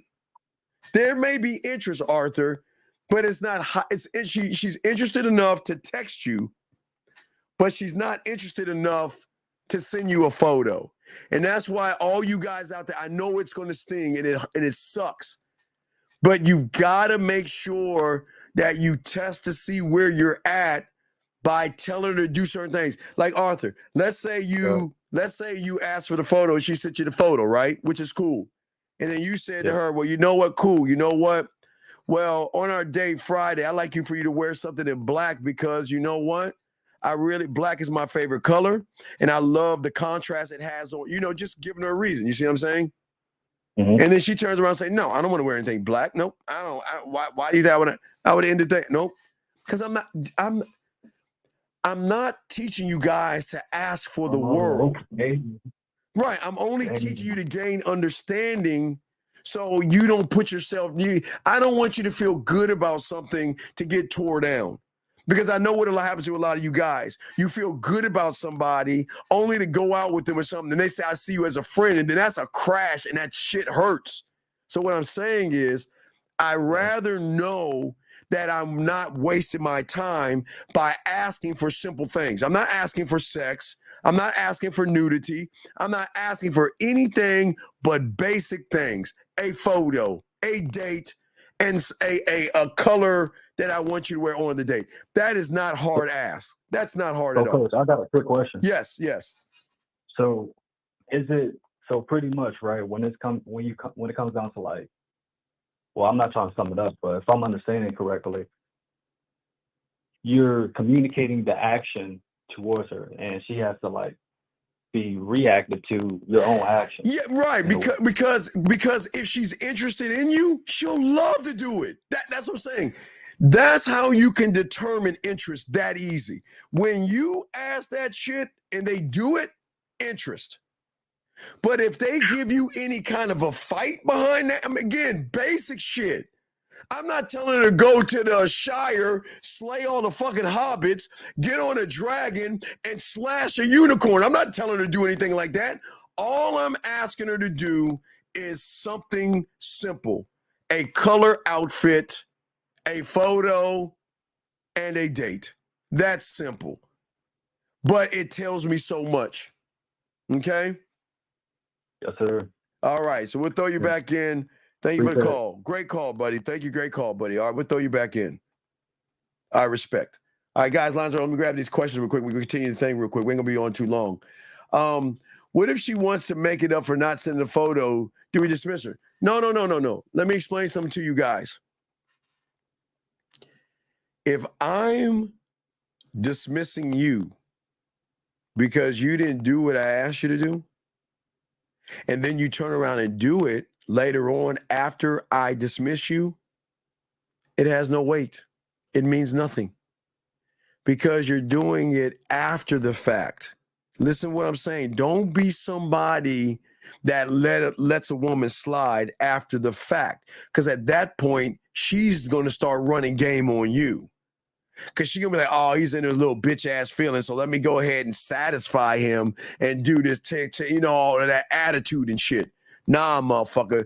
You ask them to do something, and if they don't do it, we're done. The end. We're done. That's it. We're done.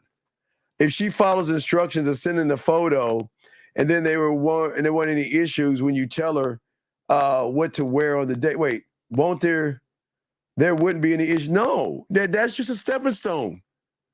Some women will get, when a woman's not interested in you, they will get offended by you. Well, who are you to tell me what to wear? You see what I'm saying? Because their interest is not high.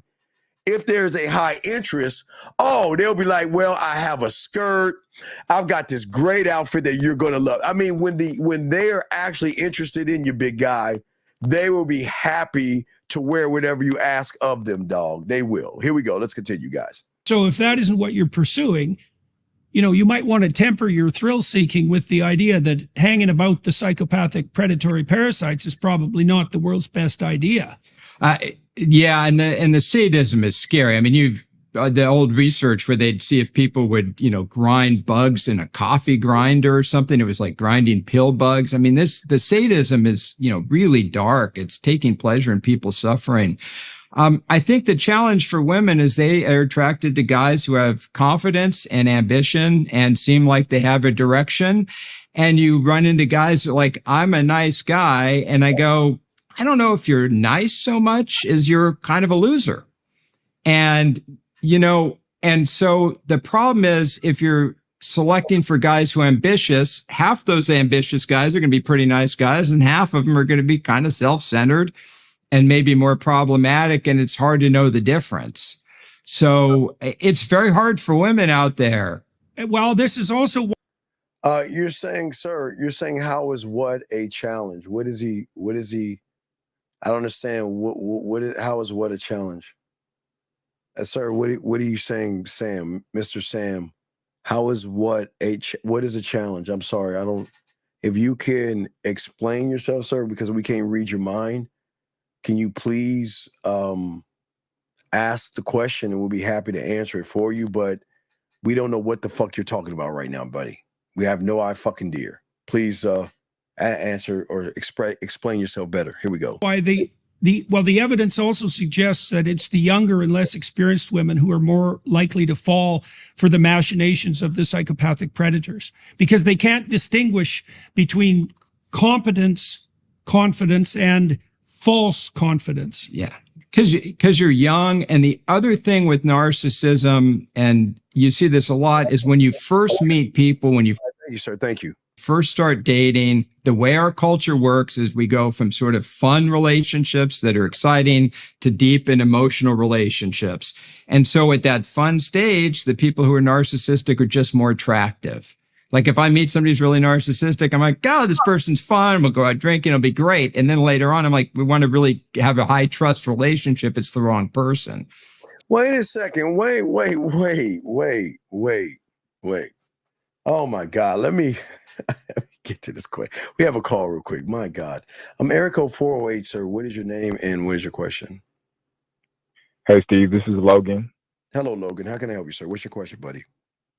So my question is, yes, sir. Sometimes when I'm talking to women, yes, sir, I don't really want to necessarily give out my phone number just yet, but I just kind of want to talk.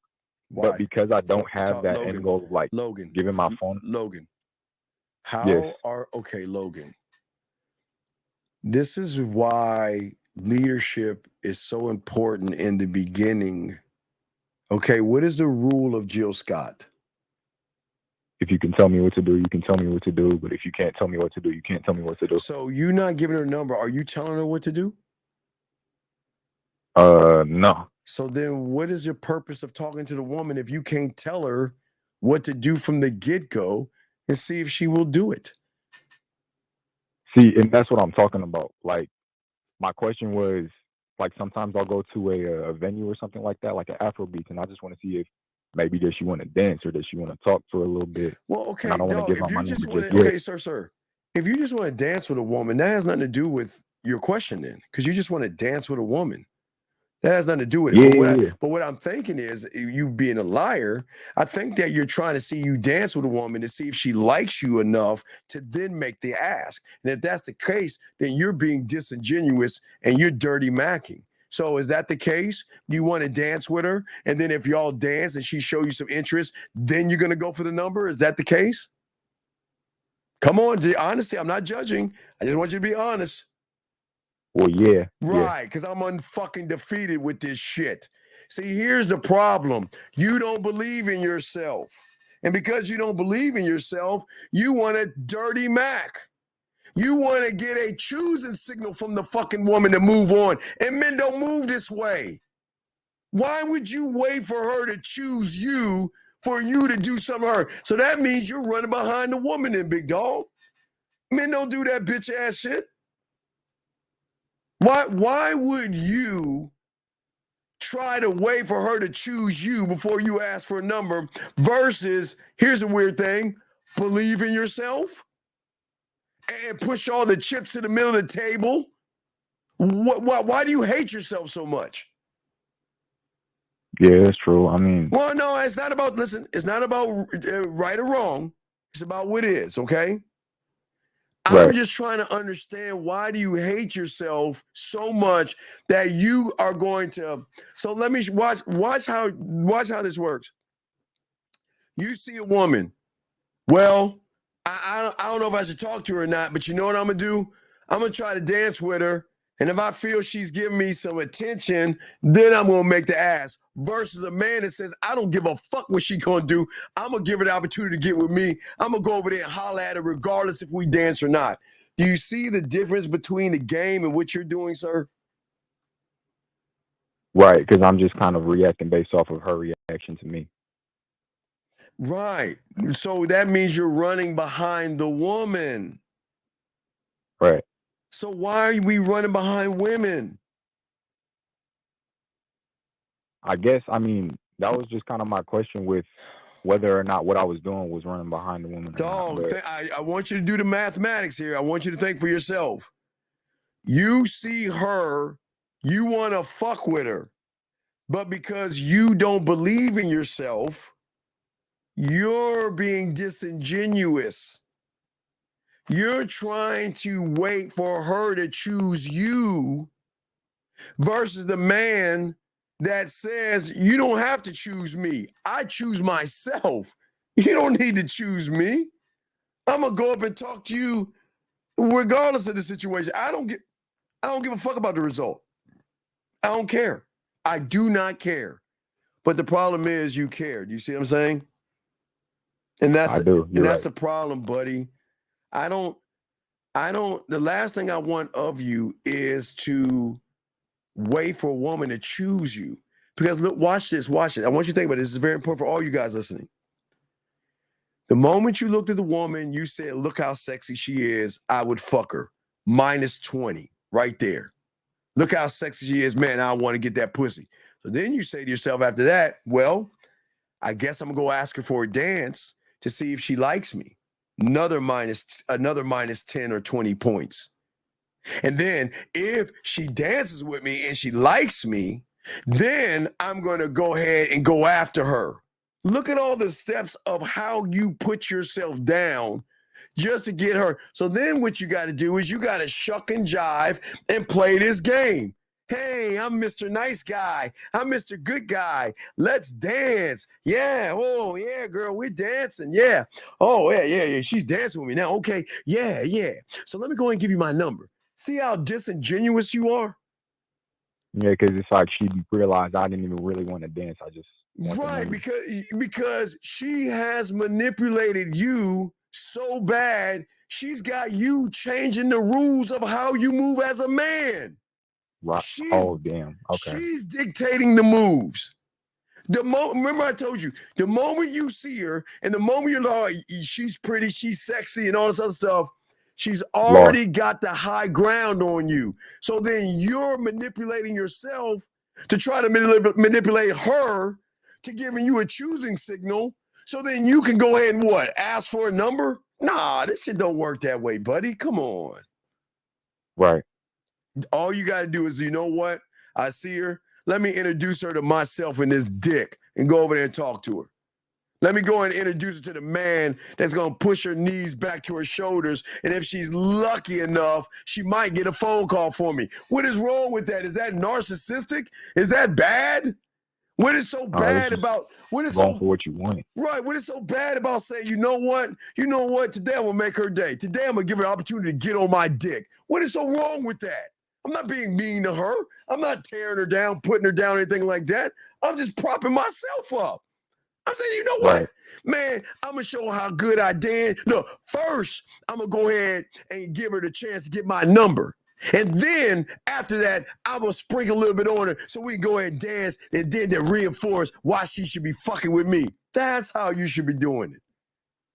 Okay. Okay, young man. I see what you're putting down. Yeah. So let's change our mindset a little bit and let's stop worshiping women and stop being that nice guy thing. That you're being disingenuous. It's like you're living a lie. Just go for this shit. Right. You're lying to yourself because you believe more in that woman than you do yourself. Do you see what I'm saying? I get what you're putting down. Right. So we gotta don't stop. Listen, and this remember, we don't knock women. Just stop believing in them.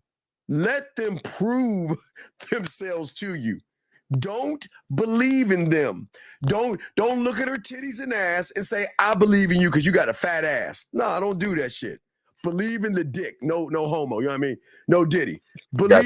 Believe in your dick, yourself, not the dick. You know what I mean? You know what I mean? Not got you. Right. I just have to make sure I say that so y'all can understand that. All right, man. So I'll throw you back in, big dog. You have any other questions or anything? No, I'm all good. Appreciate you. I respect to you, man. Good call, buddy. Thank you for the call. That was an awesome call. Let's get to this question real quick before we continue, guys. Not gonna be on too much longer. Let me get this question right here. How do I lay out the structure for a woman to earn my commitment in time? You want to know how you do it, buddy? Great question. By laying out the structure to the commitment and time that you put in yourself. It's the one thing you don't do. It's the one thing you don't do.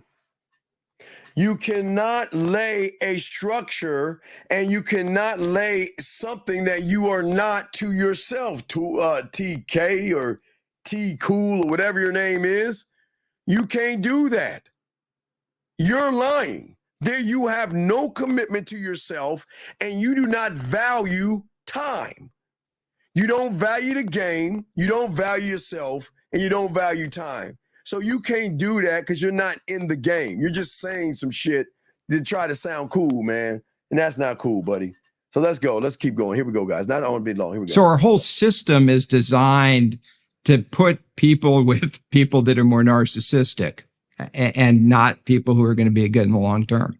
Just now, gentlemen, as I was saying for y'all guys listening, this comes down to marketing 101. This is economics here, gentlemen. The powers that be, this thing called the economy, that bubble. We're all in this bubble called the economy.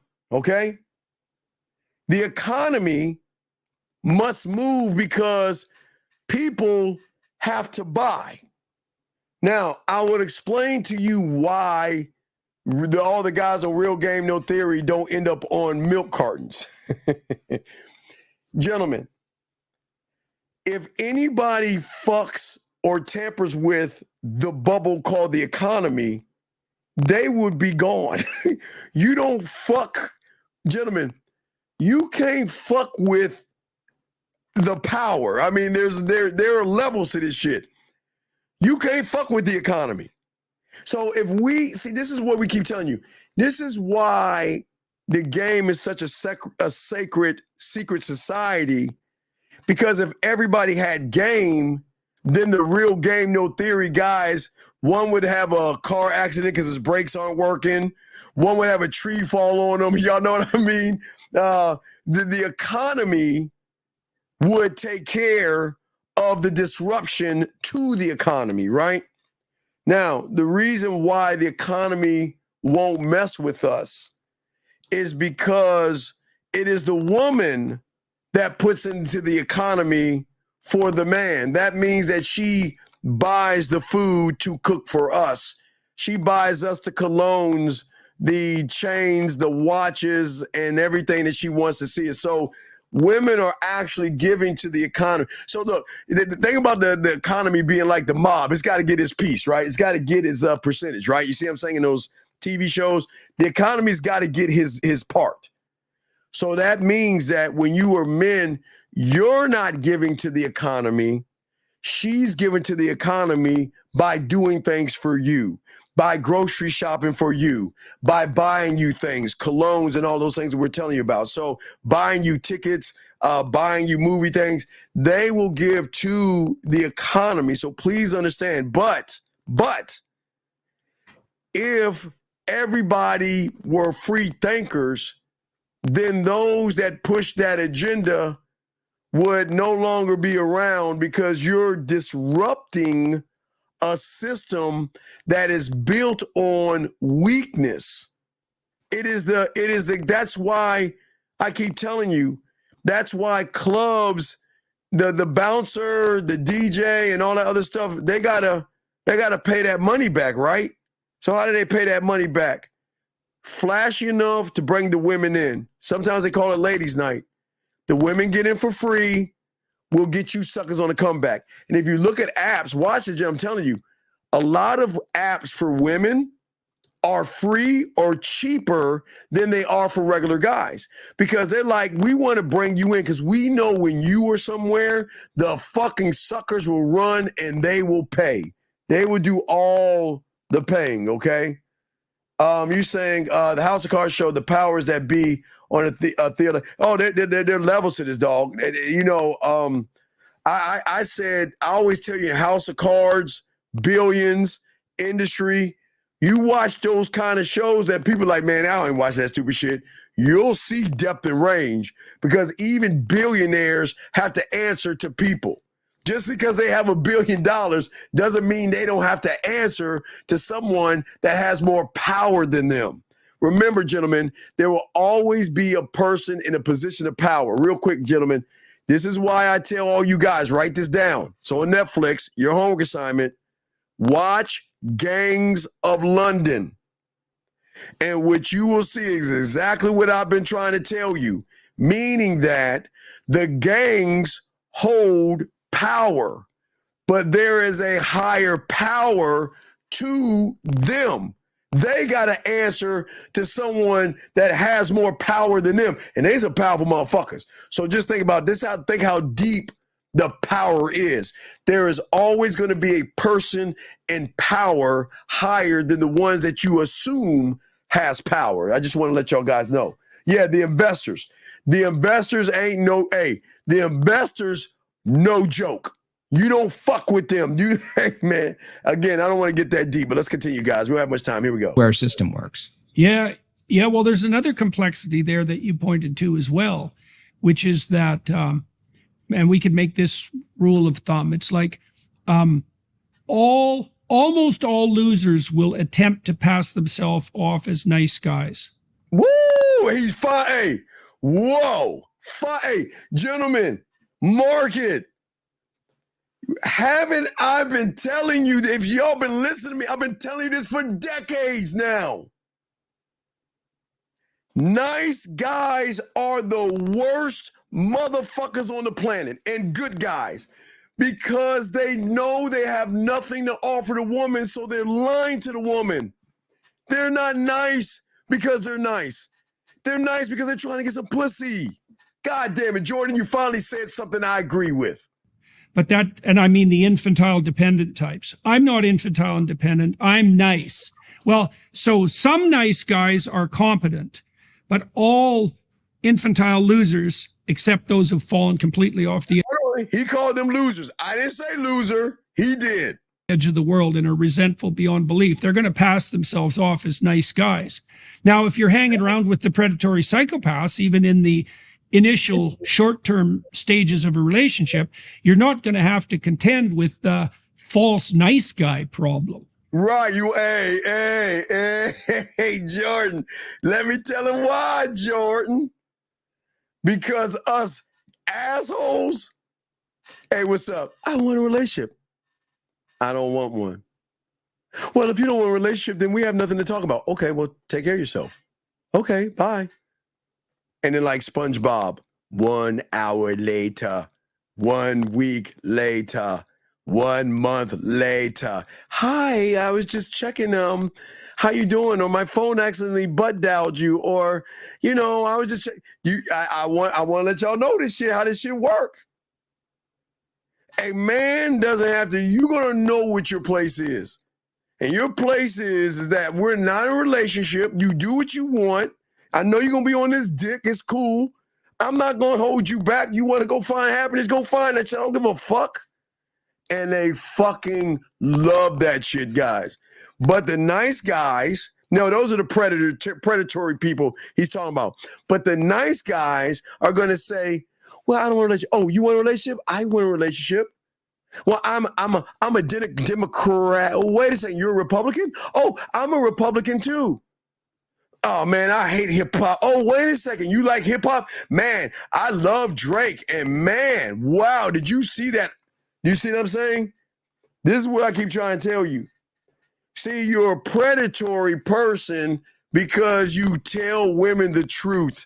And based off of that, women cannot accept somebody that just doesn't give a fuck. They're always going to tell you what they... Listen, gentlemen, listen. Every woman wants a relationship, but they'll fuck somebody on the side. The end. Every woman wants a relationship, but they'll fuck someone on the side. The end. You want to know why? Because that person she's fucking is someone she cannot help but to fuck, because in her world, it's the first person in her life she ever met that said, you know what? I don't give a fuck about your pussy like that. You do whatever you want. I'm just showing y'all how that shit go.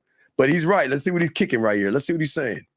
Right. And that's a major problem, because what woman in her right mind wants a dependent man? That's like, you might as well just have a child, right? At least the child has an excuse. Yeah. And so by being attracted to the more dominating types, you solve the nice guy problem, but exactly. The next problem is that you throw your hand. Okay. That is very well put. You solve the dependent problem, but you get the psychopath problem. So you solve one problem. How is it when did truth become psychopathic? When did being honest with a woman be psychopath? How, Jimmy, look, even if you tell a woman you just want to smash, how is that psychopathic? I mean, I'm not saying you're going to get the woman, right? I'm saying that why not just be honest with her and let her make the decision off of your honesty versus lying to her, telling her what she wants to hear to try to get in between her legs. It doesn't make any sense. Doesn't make any sense. Let's continue. Here we go. But you end up with another problem. And I think this is so important because I get tired of guys saying, you know, I'm a nice guy. I'm like, really? You out doing charity work every week? Do you run you down at the church every week putting together the kids? Man, shut your ass up. Guys, let me tell you, Jim. Nice guy is very simple. And I want y'all to hear this. Listen, is this simple? Is how simple it is. It is as simple as this. Treat people the way you want to be treated. That's it.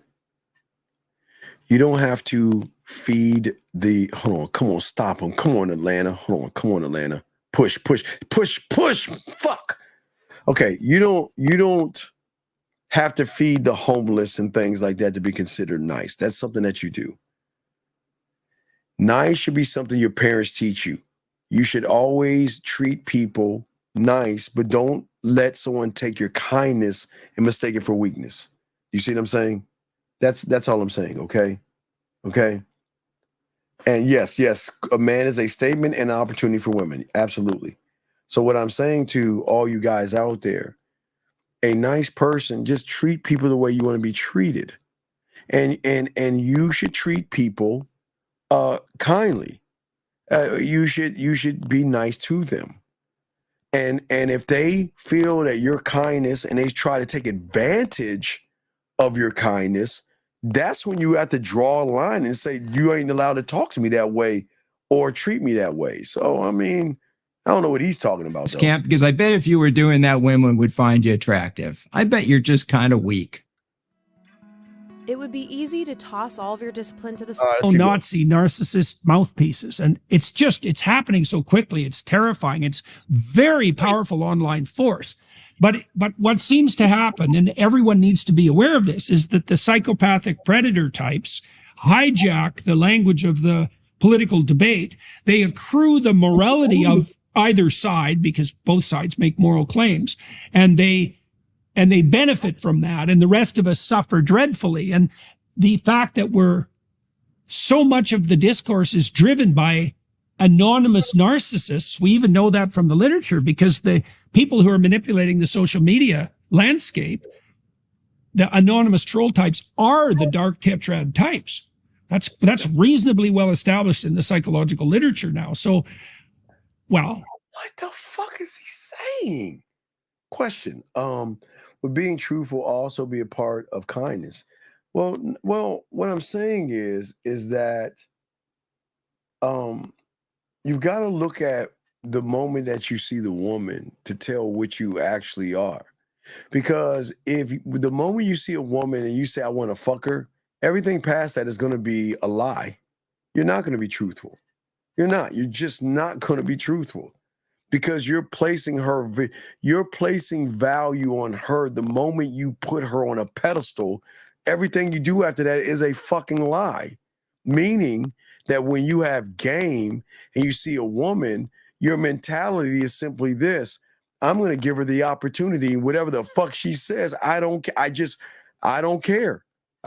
Whatever happens, I'm just going to let her know what is. But you can always tell that for a lot of you guys that you want to fuck women, that you guys are not looking at the game correctly. I'm never going to tell you it's wrong to walk up to a woman and say you want to fuck, but it's a thinking man's game.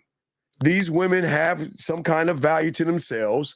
And if you just walk up to them and say, I want to fuck you, you're saying, hey, bring your slutty ass to my house, you ain't shit bitch, and give me your pussy. That's what you're saying. But you guys don't understand the game enough to realize, as a man, I don't ask for the pussy. I don't beg for it, and I don't pander for it.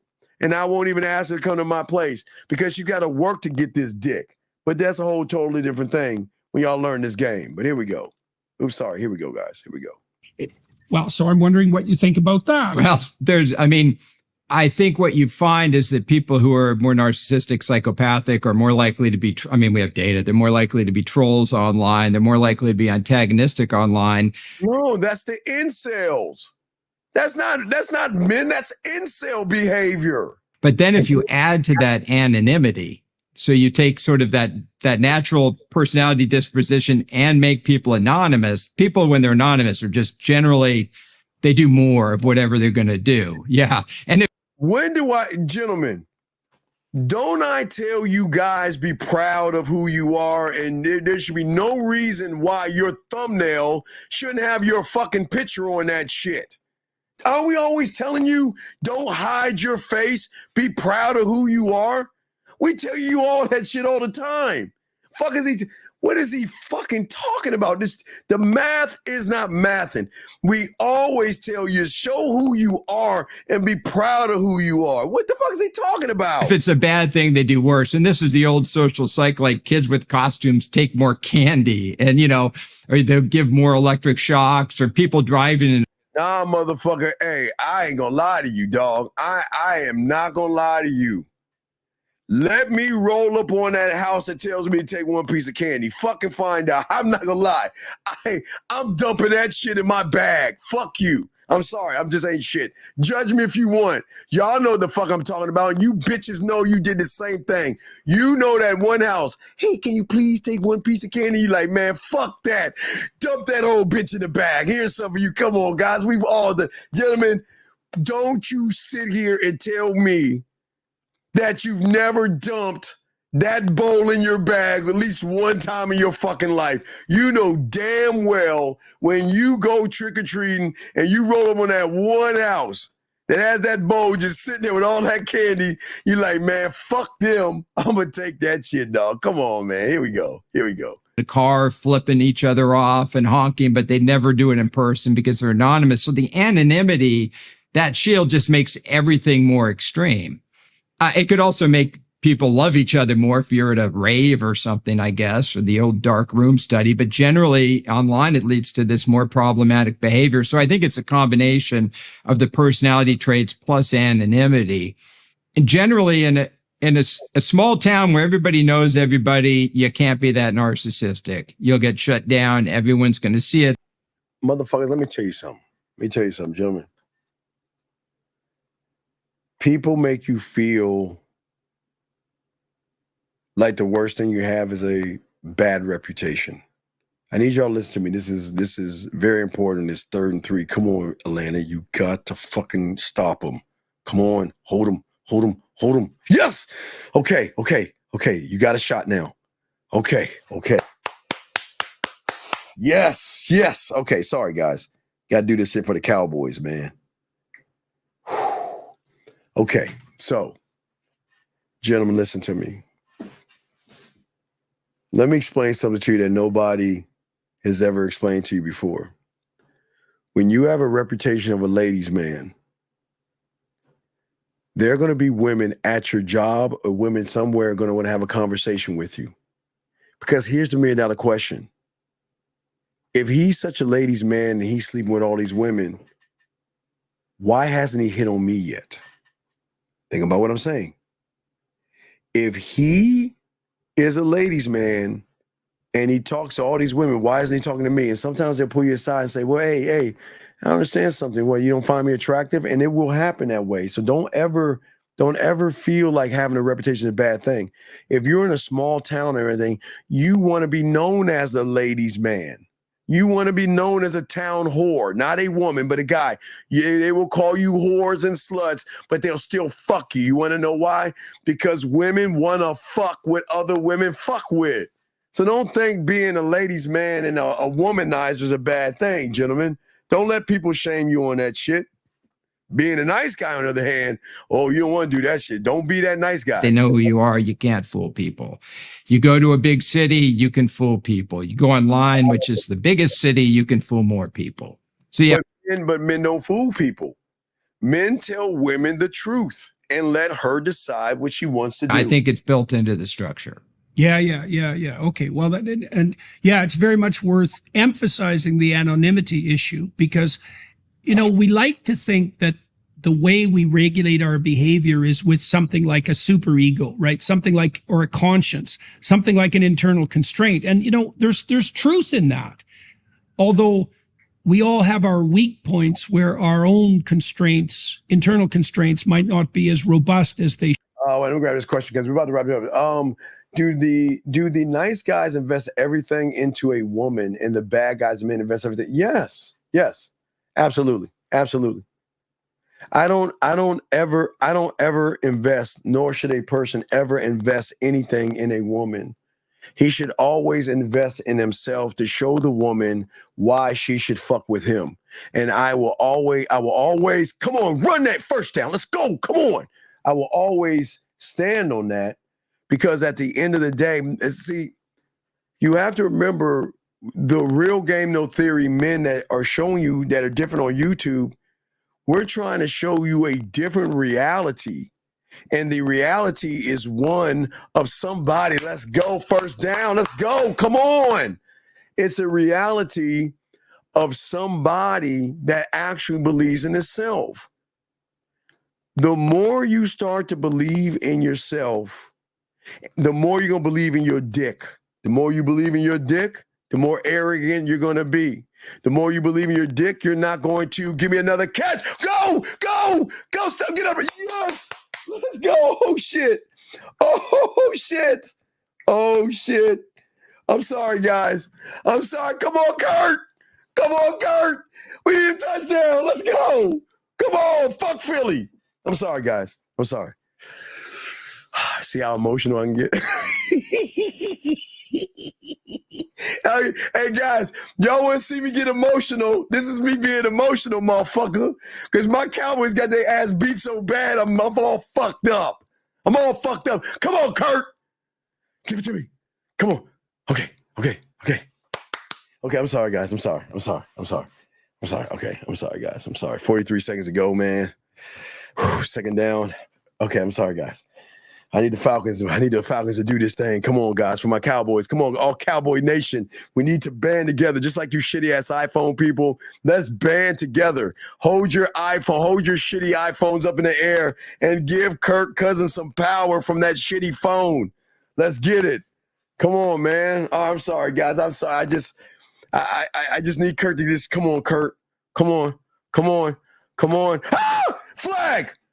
What? Oh my. That ain't a fuck bitch. Okay, sorry. Excuse me. I'm sorry. Excuse me.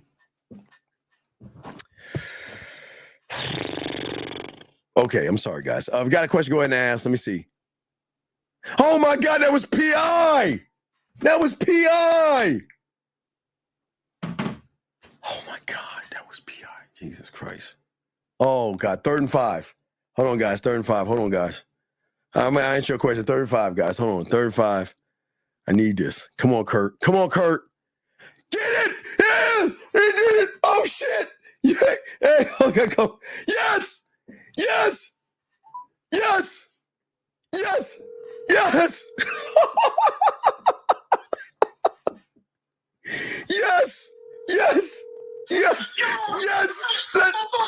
Let's go, baby! Let's go, dog! Yes! All right, man. Hey, you good afterwards, huh? Hey, you good afterwards? Hell yeah. All right. I'll see you in a few, dog. For sure. All right. Yes!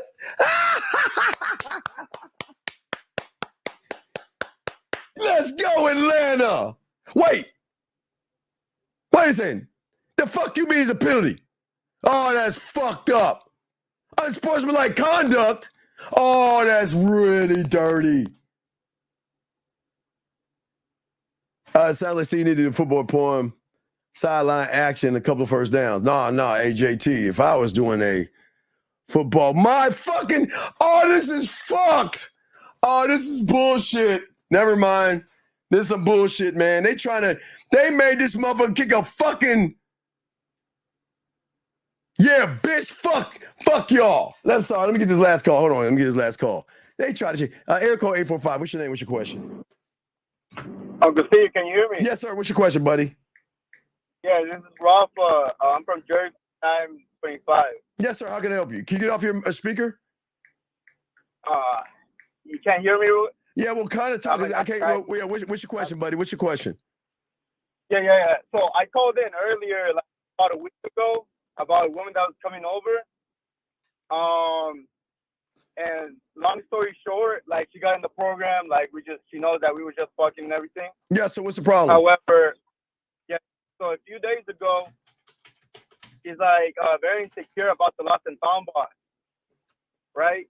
Okay. So What's the problem? She was coming in with attitude, and I had to let her go. Okay. So what's your question?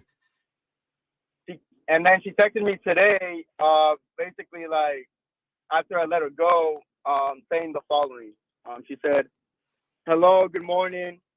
I never wanted to disrespect you or anything. I appreciate you very much, and it hurts me to see you and remember that you are still doing things with other people since I gave you all my time and feelings." Wait. Does she know that you are not in a relationship? Yes or no? Yes. So then your correction needs to tell her, you need to let her know that, listen, from the get-go, I've been nothing but honest with you. I've been nothing but honest with you. And if you cannot accept my honesty, then I'm not the right guy for you, because I do not have time to explain myself to you when I've already explained myself to you. You stamped that at 2:15. You stamped that. But you don't tackle them. But listen to me. You don't sit around and explain yourself to a woman. If you've already explained yourself and she doesn't like the lost and found box, you let her know that I only have it because women leave things at my place. That's what they do. And you giving me all of you is none. That's what you chose to do. I never asked you to give me all of you. Does that make any sense? Yes. So then you just need to let her know, okay? Okay. One last question, just a follow up. So what if I already did tell her? She's saying not those exact words, but I said, "Look, I don't think this is going to work out for us because I already told you what it was, and you keep bringing up these insecurities of yours. So this is not going to work for us. You have a nice night." It's over. I'm sorry. Yeah, go ahead. I'm listening to you. I'm listening. Go ahead. I don't know if you heard me, but I told her 2 days ago that this wasn't going to work out for us because she's just too insecure about it. Okay. And I don't. And what'd she say? I mean, I wished her a good night, and that was it. So then what's your question then? Hold on a second. Hey. Victory formation for these pushing niggas. All right, calm down, T. I'm on live. All right, T. T. Hold on, T. Victory formation for these Hey, T. Just set it up. I'll be there. Just set it up, motherfucker. Okay. Set it up, motherfucker. Okay. Set it up, man. Okay. All right, peace. Yeah. God damn. Fuck. All right, hold on. What's your question? No, I'm sorry, man. So go ahead. So what is your question? So should I even respond to this or no? What, should she respond to what you're saying? Should I respond to her what she's saying? Tell